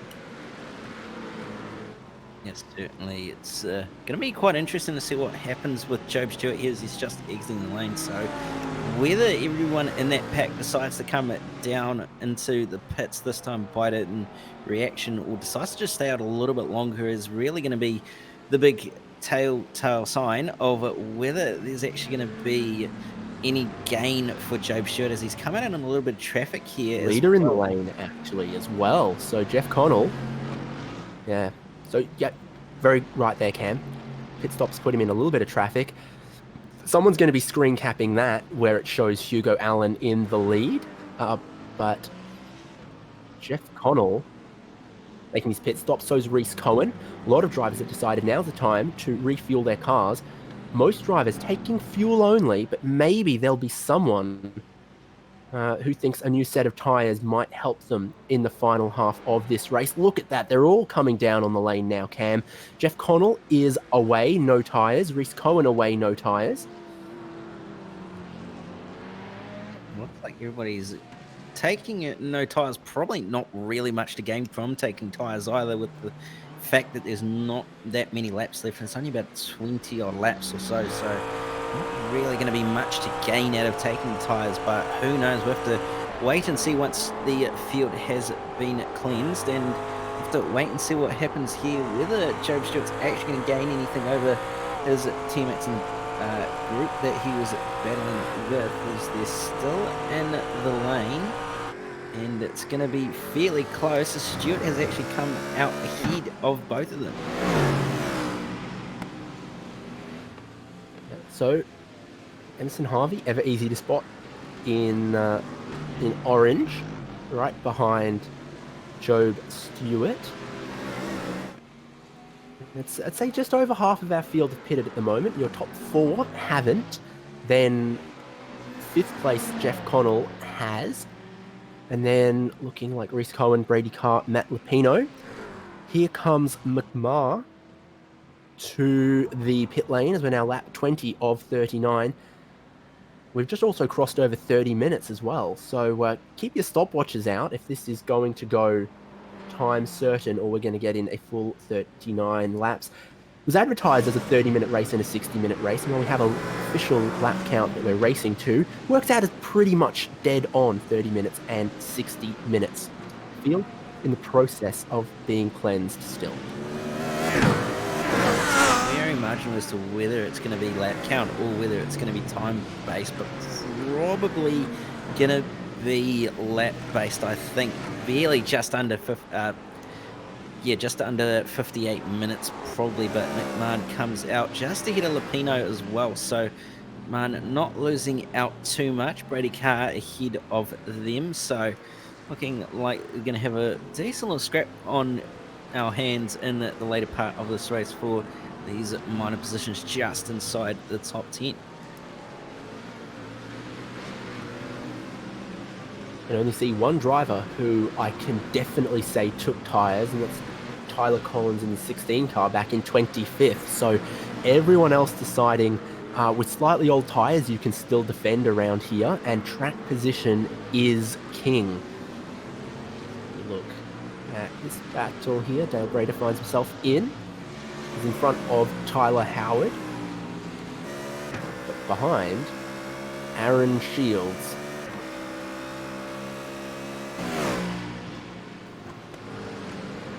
Certainly we'll have to wait and see what happens here. Howard with some reasonable pace and a clean car now after his pit stop, but nevertheless we'll see what happens in that little pack. And Hugo Allen still out on track in the lead of this race. Jeff Connell currently sitting in third with first and second yet to pit, and he's running about the same lap times as well. So this is going to be possibly quite close between Connell and Allen when Allen pits. Yeah, you remember before the pit stops, there was about 2.5, 3 seconds or so in it. Jeff Connell pitting earlier. Hugo Allen stretching his fuel tank longer, trying to make an overcut. So if in these couple of laps on lighter fuel, Hugo Allen really could push on and maybe take a slightly smaller fuel drop at the stop, it could be close for the lead. But Connell had a couple of seconds in hand, and the pace between them looking pretty similar at the moment. Allen continues, leading one more lap. 29.6 for him. And there's traffic here. One of the Ferraris, Pete Dunham in 14th. Dalton Ellery in the minty turquoise machine, under all sorts of pressure. Kochner trying to grab a spot on board with Kochner in the Audi, which has been flicked on the front left, but still going strong. Yeah, certainly not doing too bad as Julian Andrew Church is in the lane finally. He's dropped down to third, possibly. I hope his pit crew are fourth. I hope his pit crew are wearing some sunscreen there, because they've been in the sun all day, and melanoma is no joke for those guys. Tyres for Julian Andrews Church. He's up on the jacks. He's spinning the rear wheels. Did he mean that? Did he mean to take tyres? That's interesting, but that is going to cost him another handful of seconds, maybe 15, 20, 25 to change those tyres. That's a lot of positions. And it's going to take a while to come back out onto the lane. Now he is away, so he's dropped outside the top 15 actually after taking tyres, and he's going to drop all the way down to 18th. So not really too ideal there for Julian, but we'll have to wait and see what he can do with that fresh rubber. Hugo Allen still staying out, so continuing to lead this race is Hugo Allen and continuing to try and use the overcut here to his advantage. Yeah, I mean, hopefully I've been reliably informed that about 35 minutes of fuel is what they've got. We're 35 minutes into this race. Oh, no, a little shorter than that into this race now. So, see, there's definitely scope for a couple more laps for him to run around in the lead here, trying the overcut, but sooner or later, the low fuel light is going to force him to pit in. Jeff Connell is in second now, having made his stop and a few other drivers having cycled on through. So you can see the true gap between first and second is 31 seconds. Hugo Allen needs his pit stop to be quicker than that if he's going to rejoin and remain in the lead. Jeff Connell, his time from pit in to pit out was 39 seconds. Fastest pit stop I can see from anyone else in the field, about 37 seconds cone to cone. So you feel like it's going to be close and Connell might be able to grab it, but the truth will be revealed momentarily, Cam. This is an important stop for Hugo Allen. Talk us through it. Yes, certainly. It's going to be very, very important as he comes down the lane looking for his pit box on his right-hand side. And this is going to be quite critical to make sure he's on the marks, doesn't sit there for too long. Whether he takes tyres or not is going to be a very, very interesting thing. Jeff Connell just coming through the final corner now, so it's going to be really close between these two. Should clear Allen as he comes across the stripe into turn number 1, and Allen is just away now, so he's well and truly cleared Allen, and Allen's going to just stay in second here. More than just, I think the earlier stop actually has worked out pretty well here for Jeff Connell. He is 6 seconds ahead, so he has to take a bit of avoiding action through the traffic, but the undercut for Hugo Allen has not worked, has not gotten him any closer, but he's still second place. So that's pretty... I mean, nothing ventured, nothing gained. I guess you have to try something different than the leader if you want to become the leader, don't you? Yes, certainly. Definitely have to try something, but unfortunately in this case it hasn't quite worked out for Hugo, but he at least gave it a red hot go. As Brady Carr coming contact from turn 3. Lupino. Yeah, Brady Carr is feeling the heat, and so is Matt Lupino as he dives for the inside. Unconventional overtaking opportunity, and I think he's made it work. Indeed he has. He's going to now box out Brady Carr, but onto the back straight, bit of a wiggle from Lupino. Brady Carr has the speed tucked up underneath the huge rear wing of the BMW. You imagine Lupino's going to hold to the right-hand side. Carr's going to be on the racing line, but no mistakes from Lupino. 4th place for him. Now he pushes the car backwards towards Job Stewart, Emerson Harvey, Ian McMahon. Job Stewart, I do believe, started this from the very back of the grid with that penalty. Yes, certainly. He's done really, really well to get up into 6th place, and he's in with a shot of getting inside that top 5. Actually, in with a shot of getting a podium if he can keep the pace up that he has and get on by these few cars ahead, but still got about 9 seconds or so to try and catch up to Reese, but I guess we'll have to wait and see what happens. And fully capable of getting to that podium as he's got a run here on Brady Carr as they head out of turn number 2 on the way down to turn number 3. Carr going really defensive. Stewart dives to the outside to try and go around the outside, brakes as late as he dares, brakes glowing hot, but not quite able to get the run off the corner of turn number 3, but he's looking left and right, and he's going to try the outside around turn 4, barely manages to make it happen, and will take the position, and Emerson Harvey will follow him through. How did that not end in disaster? We're waiting for it. We have our first safety car, full course yellow, of the race. This going to box them all back up once again. We had one at Sebring, now we have one at Detroit. So I know who is going to be a big fan of this. It's Hugo Allen, because the lead for Connell goes from 5 seconds to zip. And any of those drivers who took tyres at their pit stop are probably going to like this as well. But I think they're too far deep in the pack. So this is the view backwards from the only Porsche on track. It's the 911 GT3 safety car. And it is waiting for Jeff Connell. And I think it's found him. And just rewinding a minute or so there, I thought Brady Carr side by side in that second sector of the lap was going to be disaster. Those guys, it's good to see the racing's cleaned up a little bit, that didn't end in catastrophe for all involved. Yeah, it's certainly very, very lucky. And it could have easily ended in tears for Job Stewart, especially with the fact that he got so close to the outside wall as well, especially at that turn 4 where you don't really see too many people making moves around the outside of turn 4 as well, due to the fact that that concrete wall comes up on you reasonably quickly. So he's done very, very well, but you can see here on the Motor Simulation replay, using the draft to his advantage, not quite able to get the overspeed on the way down into turn number 3 to get around the outside, but sets the run up quite nicely on out of turn number 4, or turn 3, sorry, and then into turn number 4 is very, very brave to get around the outside, and then has the inside for turn number 5, and his teammate Emerson Harvey just slips on by and says, "Thank you, I will take the position." I really thought that right-hander at turn 4, Carr had parked it so no one could get around. And, well, apparently not enough, because Job Stewart was like, I'm going around the outside here, and somehow made it work. So good on Brady Carr, defending for all his life, but not fencing anyone who dared try go around the outside of him.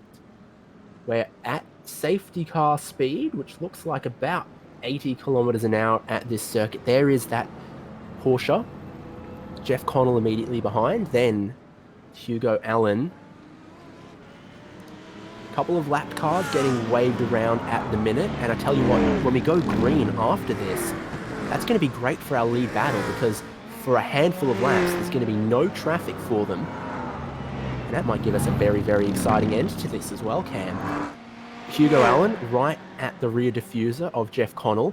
Bunch of other drivers brought back into the fight, like Reese Cohen, like Job Stewart, like Emerson Harvey, who we know can race, and we know can race around here.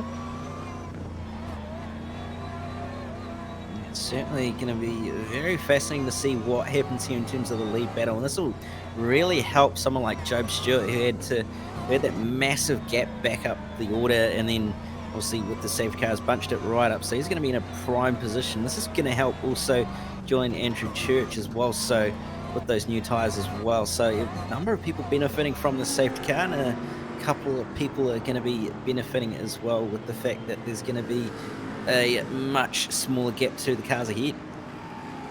The lights are still on our safety car, so we've got at a minimum 2 more laps here. Here's your leader, Jeff Connell in the BMW. Someone needs to paint him a helmet, I think, but he's looking good at the head of the field, no matter what paint is on the driver's suit or on the car. Sitting pretty. Oh, I mean, everybody likes a white helmet bandit, don't they? And the white helmet adds about 0.2 of a second. So, yeah, not too complicated of a design there on Jeff Connell's helmet, but nevertheless, he's got at least one on his head. But at the moment, Hugo Allen just sitting in behind at the moment while they're under safety car, and there is the schedule once again on the right hand side, and obviously here at Belle in the 60-minute race, and then round 3 going to be at Interlagos for a 58 lap race, and we head to Donington and Silverstone for 45 minutes, and then to Italy at Imola and Monza for another 45 minutes, and then the final round decided by the drivers in a poll, which will be 120 minutes, 2 hours long to round the season out. So we'll see what the drivers might possibly pick in terms of a possible track. There's a lot of various different choices to choose from for the drivers, so we'll see what that might end up being. It might be Bathurst, it might be Phillip Island, it might even be Nordschleife. Who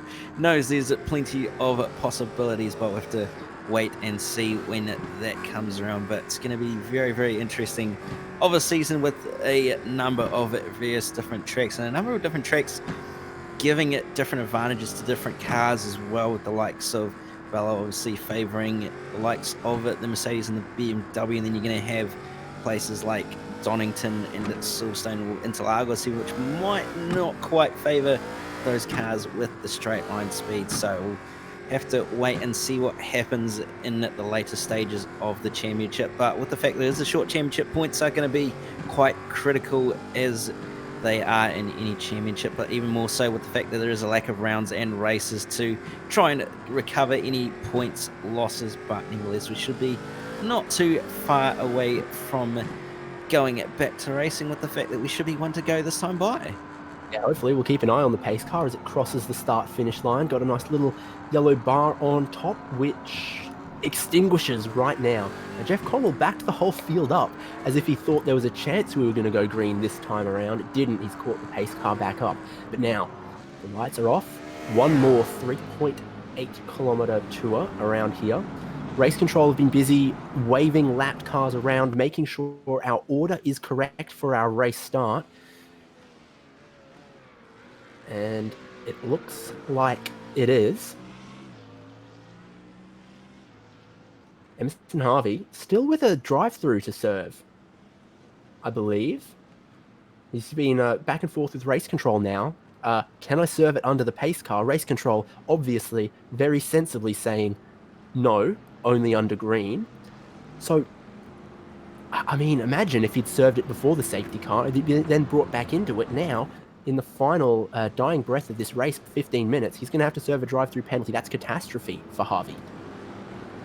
Yeah, it's certainly not too ideal of a situation. I guess it's one of those situations where you're damned if you do, damned if you don't, and have to just roll the dice on, really, with the fact that you don't know when the safety car is going to come out. So, unfortunately, getting caught out by the safety car is Emerson Harvey. He's going to have to take that drive through, probably off this restart, I imagine. So, he's going to drop way down the order, and he's not going to be in too ideal of a position points-wise, but he will at least recover some form of points. At least he should only drop to about at least 27th, based on the fact that people have been waved around and these cars still with laps down. So have to wait and see what he can do from the back, but it should be interesting to see how many laps are left in this race, with the fact that the safety car is going to have taken quite a nice chunk out of the timer as well.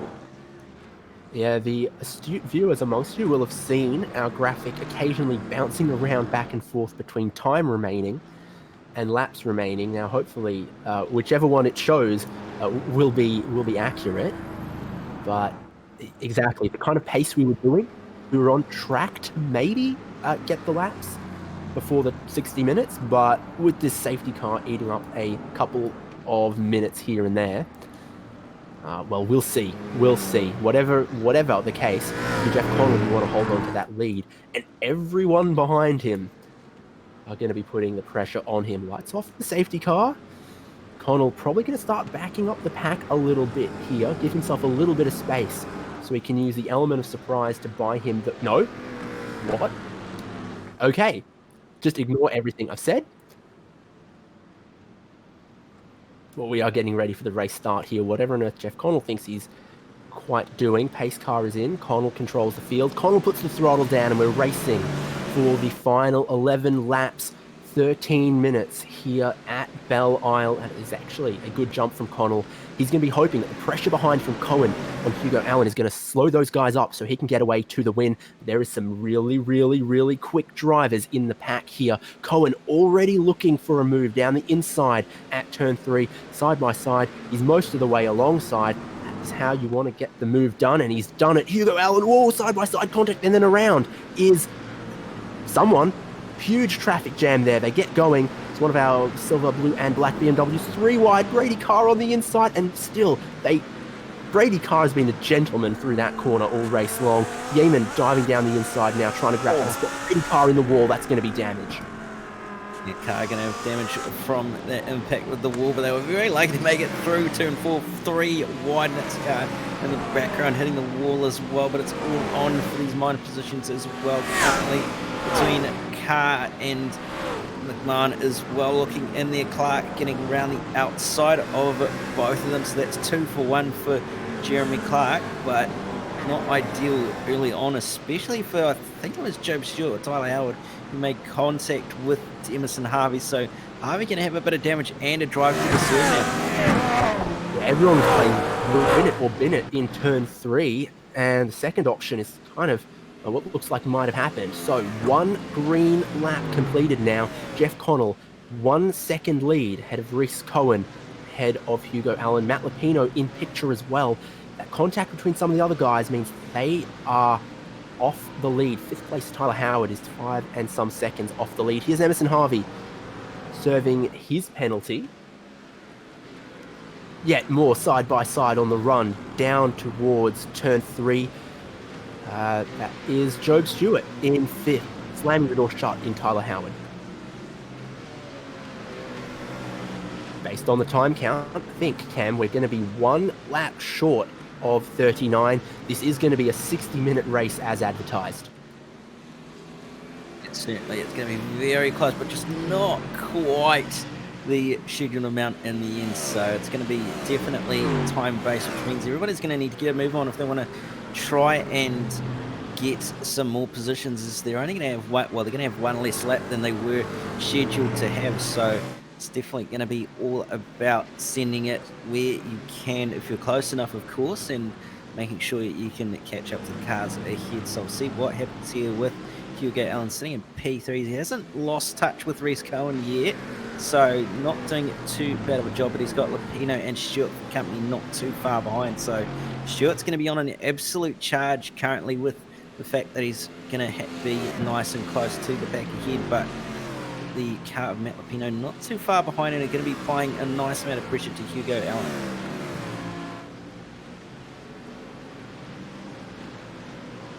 Going to go to a little replay. It's Dale Brader in the BMW as he puts some damage on that machine. He's close to the wall there. Now the double right-handers that close out the lap, bumpy on the way in, got to get close to the apex, and then this exit, trying to carry as much speed as possible. It's pushed out a little wide, it's pushed the bumper a little high. He's certainly not too ideal there. You want to be trying to keep it straight, but nevertheless, I don't think that continue on. Don't think the steering is straight for him, and that's probably also the problem for Brady Carr as well. Long stop on the lane for Carr. His second stop, I don't think he's got any repairs left. Obviously limited to 1 fast repair, so he's used that up and is going to have to probably sit in pit lane for the rest of this race, getting that steering straightened out, unfortunately. So he's going to drop down the order, actually outside the top 30 possibly. So unfortunate for Carr there to end up dropping as far as he did, as Jeremy Clark nearly running into the back of Yeaman there. Not quite any contact, but it would have been very, very close. We've also got Nickel and Andrews Church battling, and both of those are our camera cars, and I wonder if we have the technology. This was a great battle here in 13th, one of the McLarens, and then the Ferrari pursuing as, of course, they bunched up after the safety car. I've sent a scramble in the production truck by requesting things that maybe weren't okayed before we begun the broadcast, but there we go. Great battle between these guys, and they're kind of being boxed backwards by, who's that? Dalton Ellery, I think. Nickel wants the move on Ellery. They're going to be side by side to turn 3. Nickel braking very deep. He's going to try and go around the outside, but there's not room. So now Andrews Church wants to steal the position away from him, and he just might, as they still try to go side by side through this corner. Is as much space going to be given as Brady Carr gave? Yes, just. And now from trying to make one move, the punching bag is Zach Nickel sent into the wall offline, and he is in the fence. I'm sure he's not going to be happy about that one. It's certainly not going to be too pleased with what's happened there. Unfortunately, going to drop down the order as a result, but at least he didn't hit the concrete, so the car shouldn't be too damaged at least. Looks like the wing is a little bit wonky, but it's at least mostly straight for suspension-wise. Saw him there having a word. He was trying to get the attention of race control because he felt he was shoved off. And he's not happy about it at all. Cam, what are you seeing? Yeah, Filipino, Reese Cohen, sorry, just brushed the wall through the final sector, so very lucky to get away with that, possibly. Looks like might be a little bit of standing damage or not, maybe we'll have to wait and see, but he's still hunting down Jeff Connell at the moment to try and close that gap down and then be able to make a move for the lead of this race, but just not quite having the pace at the moment. You can see Connell actually slightly quicker through the first sector there. These guys are going hell for leather with 5 laps to go. Connell trying to keep his lead. Reese Cohen pushing, trying to wrestle that lead away in the final stages here. They've got fan favourite Hugo Allen in 3rd place, and Matt Lupino in 4th has just set his personal best time of the day. So everything he had left, he's giving it all in pursuit of a podium finish here. Final race of the round for Carbon Gaming GT3 E-Series. What a grandstand finish we are being treated to. Here is your top 4 almost in one shot because there's 2.8 seconds for all of them. Connell in black leading. Cohen pursuing Hugo Allen there, and right in the background, Matt Lupino is, I think, now within about 5/10, starting to put the pressure on him. It certainly is starting to apply the pressure as Matt Lupino, and he's trying everything he possibly can at the moment. Just in the background there is Job Stewart, so he's not too far off the back of these guys ahead of him, and he just needs to keep putting in some nice, consistent laps. Currently, they're going to run out of laps barely with only 4 to go this time around, but he's going to give it a red hot go as Job Stewart to try and recover something currently, so we'll have to wait and see whether he can catch up and get a move done. But Lupino going to continue to apply the pressure to the back of Hugo Allen, who seems to be coping with it quite well currently. Tyler Howard's just been sent in turn 3, so the drama is not over. Stewards have been very, very busy. He gets going, just a little tap sent him into a half spin. You can see the light. He was 6th place, so I think it's Aaron Shields who's done it to him. More drama between teammates. Interesting debrief I imagine they're going to have. Yeah, imagine they'll all be in team communications currently, and probably be a few words exchanged between each other in not so friendly terms, but nevertheless they'll sort their differences out afterwards and get over it. So we'll have to wait and see what happens next round, and that's going around in front of everyone, and that's not going to be an ideal situation to be in. No, definitely not. He gets just a little Oh, tweak. Lupino! Lupino from 4th around as well. That's a different incident. That's the double right-handers at the end. That Lupino was pursuing for 3rd place. He was on the hunt for a podium position, and that more than puts the dampeners on his hopes of a podium position. It almost puts his dampeners on his hope of a top 10 finish, or a finish at all. So that's your top 3, and then 4th place in picture. Connell leading. Cohen still closing him down, closed him 2.5 tenths that lap. Then Job Stewart dropped back a little bit actually on the most recent lap. So battle for the win is on. Hugo Allen in picture as well. Certainly now all on really for this lead of the race, as Cullen is just not quite able to close in enough on it, Jeff Connell. But this is going to allow Job Stewart to really put his foot down and try and catch up, although it's probably not quite going to be enough as the timer is going to expire very, very shortly, and it's probably only going to be 2 or so laps before the race ends. So it's going to be a time-based race here, and Reese Cohen's going to need to get a hurry up if he wants to try and get into the lead of this race. Yep. Great work by the traffic there, letting our top 3 through with no impediment. That's another thing race control have very much been on top of. I've seen 1 or 2 drivers actually cop a penalty for taking too long to respect the blue flag, so they don't want any traffic getting in the way of this great racing that we are seeing across the line. Job Stewart goes faster than Hugo Allen, who goes faster than Reese Cohen. They're all compressing at the front of the field here. But there's only 2 laps to go, only 2 minutes left. Behind that, Clark and Yeaman, a Ferrari-Audi battle. These guys are in some of the less conventional choices, but what a ripping race they are having. Seeing some of the penalties others have had to serve, some of the contact that's happened, and the issues that have, I guess, befallen Matt Lupino here, who you see under pressure in the top 10. Yes, the mistake has not cost him too dearly, but again, he's dropped a little bit further down the order than he should be currently, so he's got a little bit of work to do if he wants to try and gain any more positions. But Clark coming under a bit of pressure from Yeaman at the moment, but back to the front of the field. Hugo Allen actually starting to close that gap down ever so slightly to Reese Cohen and Jeff Connell as they come through the final sector. It should be the white flag this time around, so it's going to be do or die for Reese Cohen if he wants to try and win this race, and Jeff Connell just needs to keep doing what he's doing. Do or die on the last lap here is a very difficult proposition. Under a minute left to the line. Has Barney got a flag out for them? I think he did. More dramas, Matt Lupino. He's been turned around again. He's now trying to reverse his way the correct way around. That is heartbreak for a man. He could have been 4th place, could have been 3rd place maybe even in this race. Losing positions on the way to start the final lap of the race. Jeff Connell just 0.7 of a second. He has been not your fastest driver all race, but I think surgical in his precision.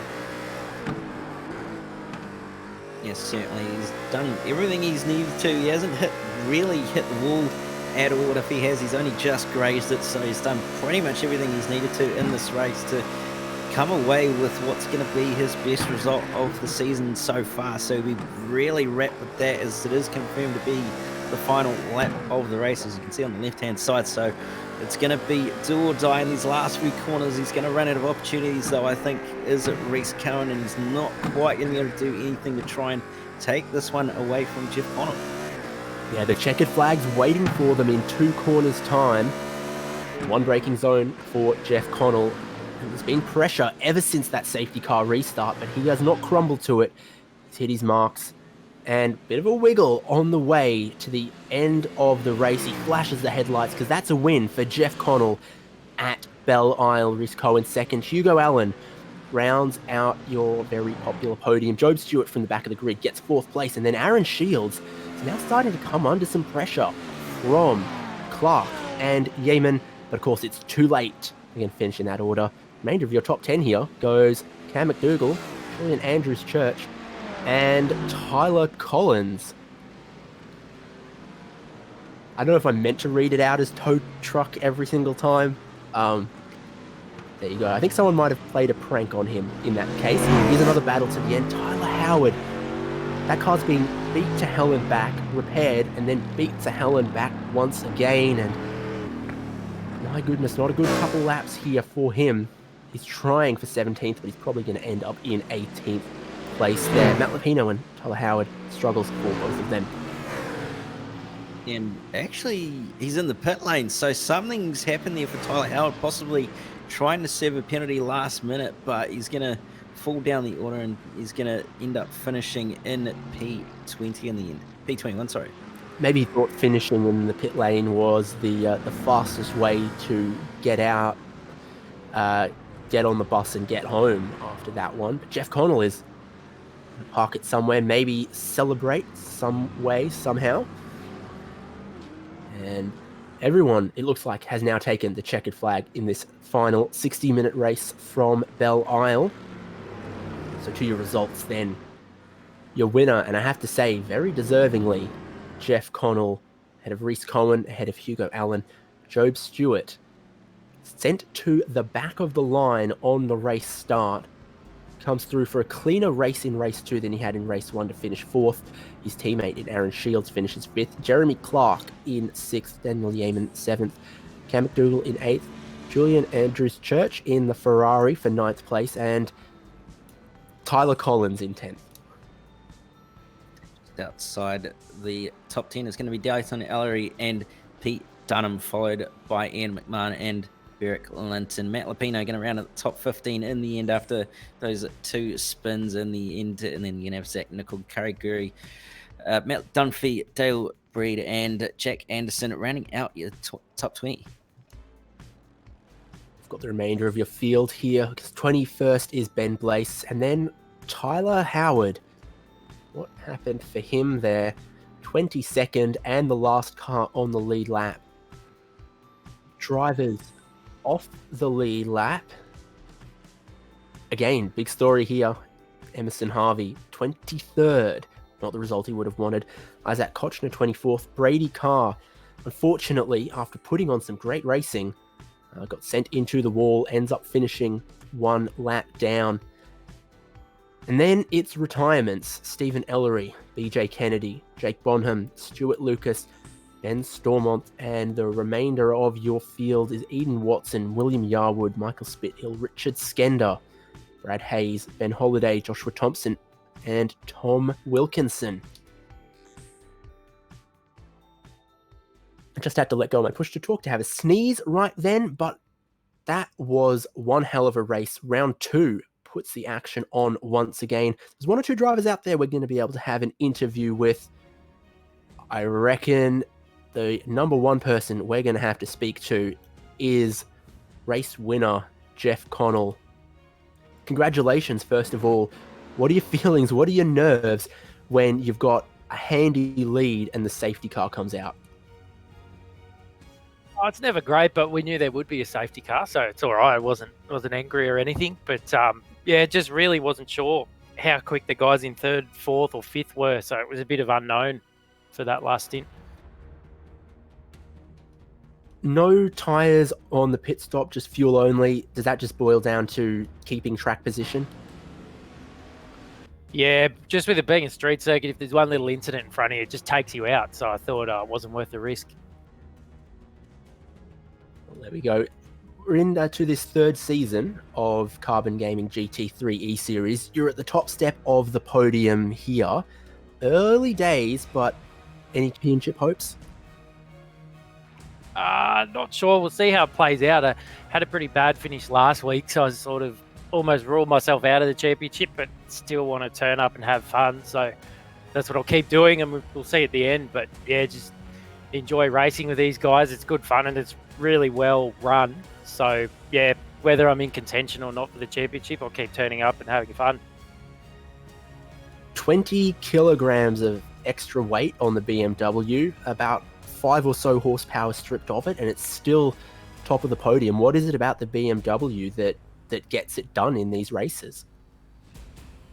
Not sure. Because I haven't driven the other cars since the iRacing update, so I couldn't actually tell you. Well, it certainly worked for you. And then the circuit. What were your feelings, your challenges around here? And it's unique. It's the first street circuit on iRacing, and I mean, from the driver's seat in a racing situation, what's different about Belle Isle than elsewhere? Oh, you can't drop a wheel or run 2 millimeter wide, otherwise you're in the wall. And the way these GT3 cars are set up, they're you tap the wall, you get quite a lot of damage in them. So it's pretty intense, but it's good fun, something different with all the bumps that would normally be there and the concrete walls. So even though I was pretty slow at the start of the night, I loved it the whole time.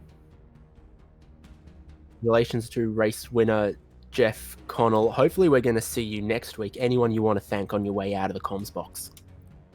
Yeah, I'll be back, but no, still a one-man band with it. But yeah, once again, thanks to Dalton and the guys that run it. Done a bit of racing on here the last few months, and this is so well run and broadcast as well. So yeah, just enjoying it. And if you're lucky enough to be in the top 3 future races, I guess we'll hear from you again. That's a plan. Jeff Connell was your winner in that 60-minute race. Second place was Reese Cohen, and he is with Cam Dance. Well, Reese, 2 second-place finishes in the end to make it a solid points haul for you. You got to be pretty happy with that. Yeah, it was a good points round. you had to be real aggressive with that track because everyone's doing like the same lap time, so it was real tough. But yeah, if you just kept it out of the wall, it was a good race. Obviously, very difficult track compared to the previous round where it was a lot more open at Sebring, but obviously a lot more narrow around here at Belle. Did you have any major dramas with the track itself in relation to how close the walls are and everything?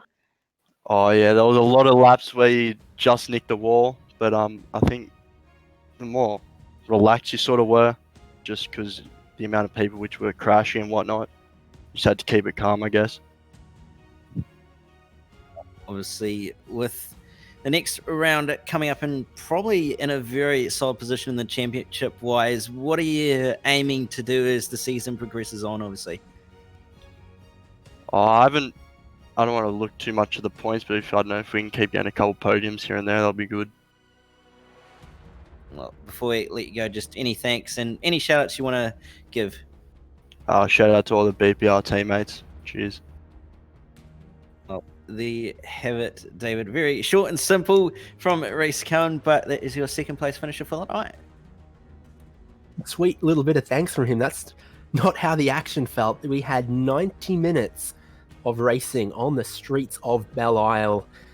A lot of bumping, a lot of banging, quite a few penalties handed out, but at the end of the day, it was the drivers who had the speed, had the strategy, and kept their car clean, kept their head focused, that came away with the points, with the podiums. And it was, my goodness, it kept my heart going watching it. I'm glad all of you were able to tune in. We're back again next week, and it promises to be the same level of excitement all championship through. It's been Jay Kennedy producing our coverage here on SimSpeed TV. It's been Cam Dance alongside me. I've been David Haynes all race long. Thank you so much. We'll see you again soon for Carbon Gaming GT3 E-Series on SimSpeed TV.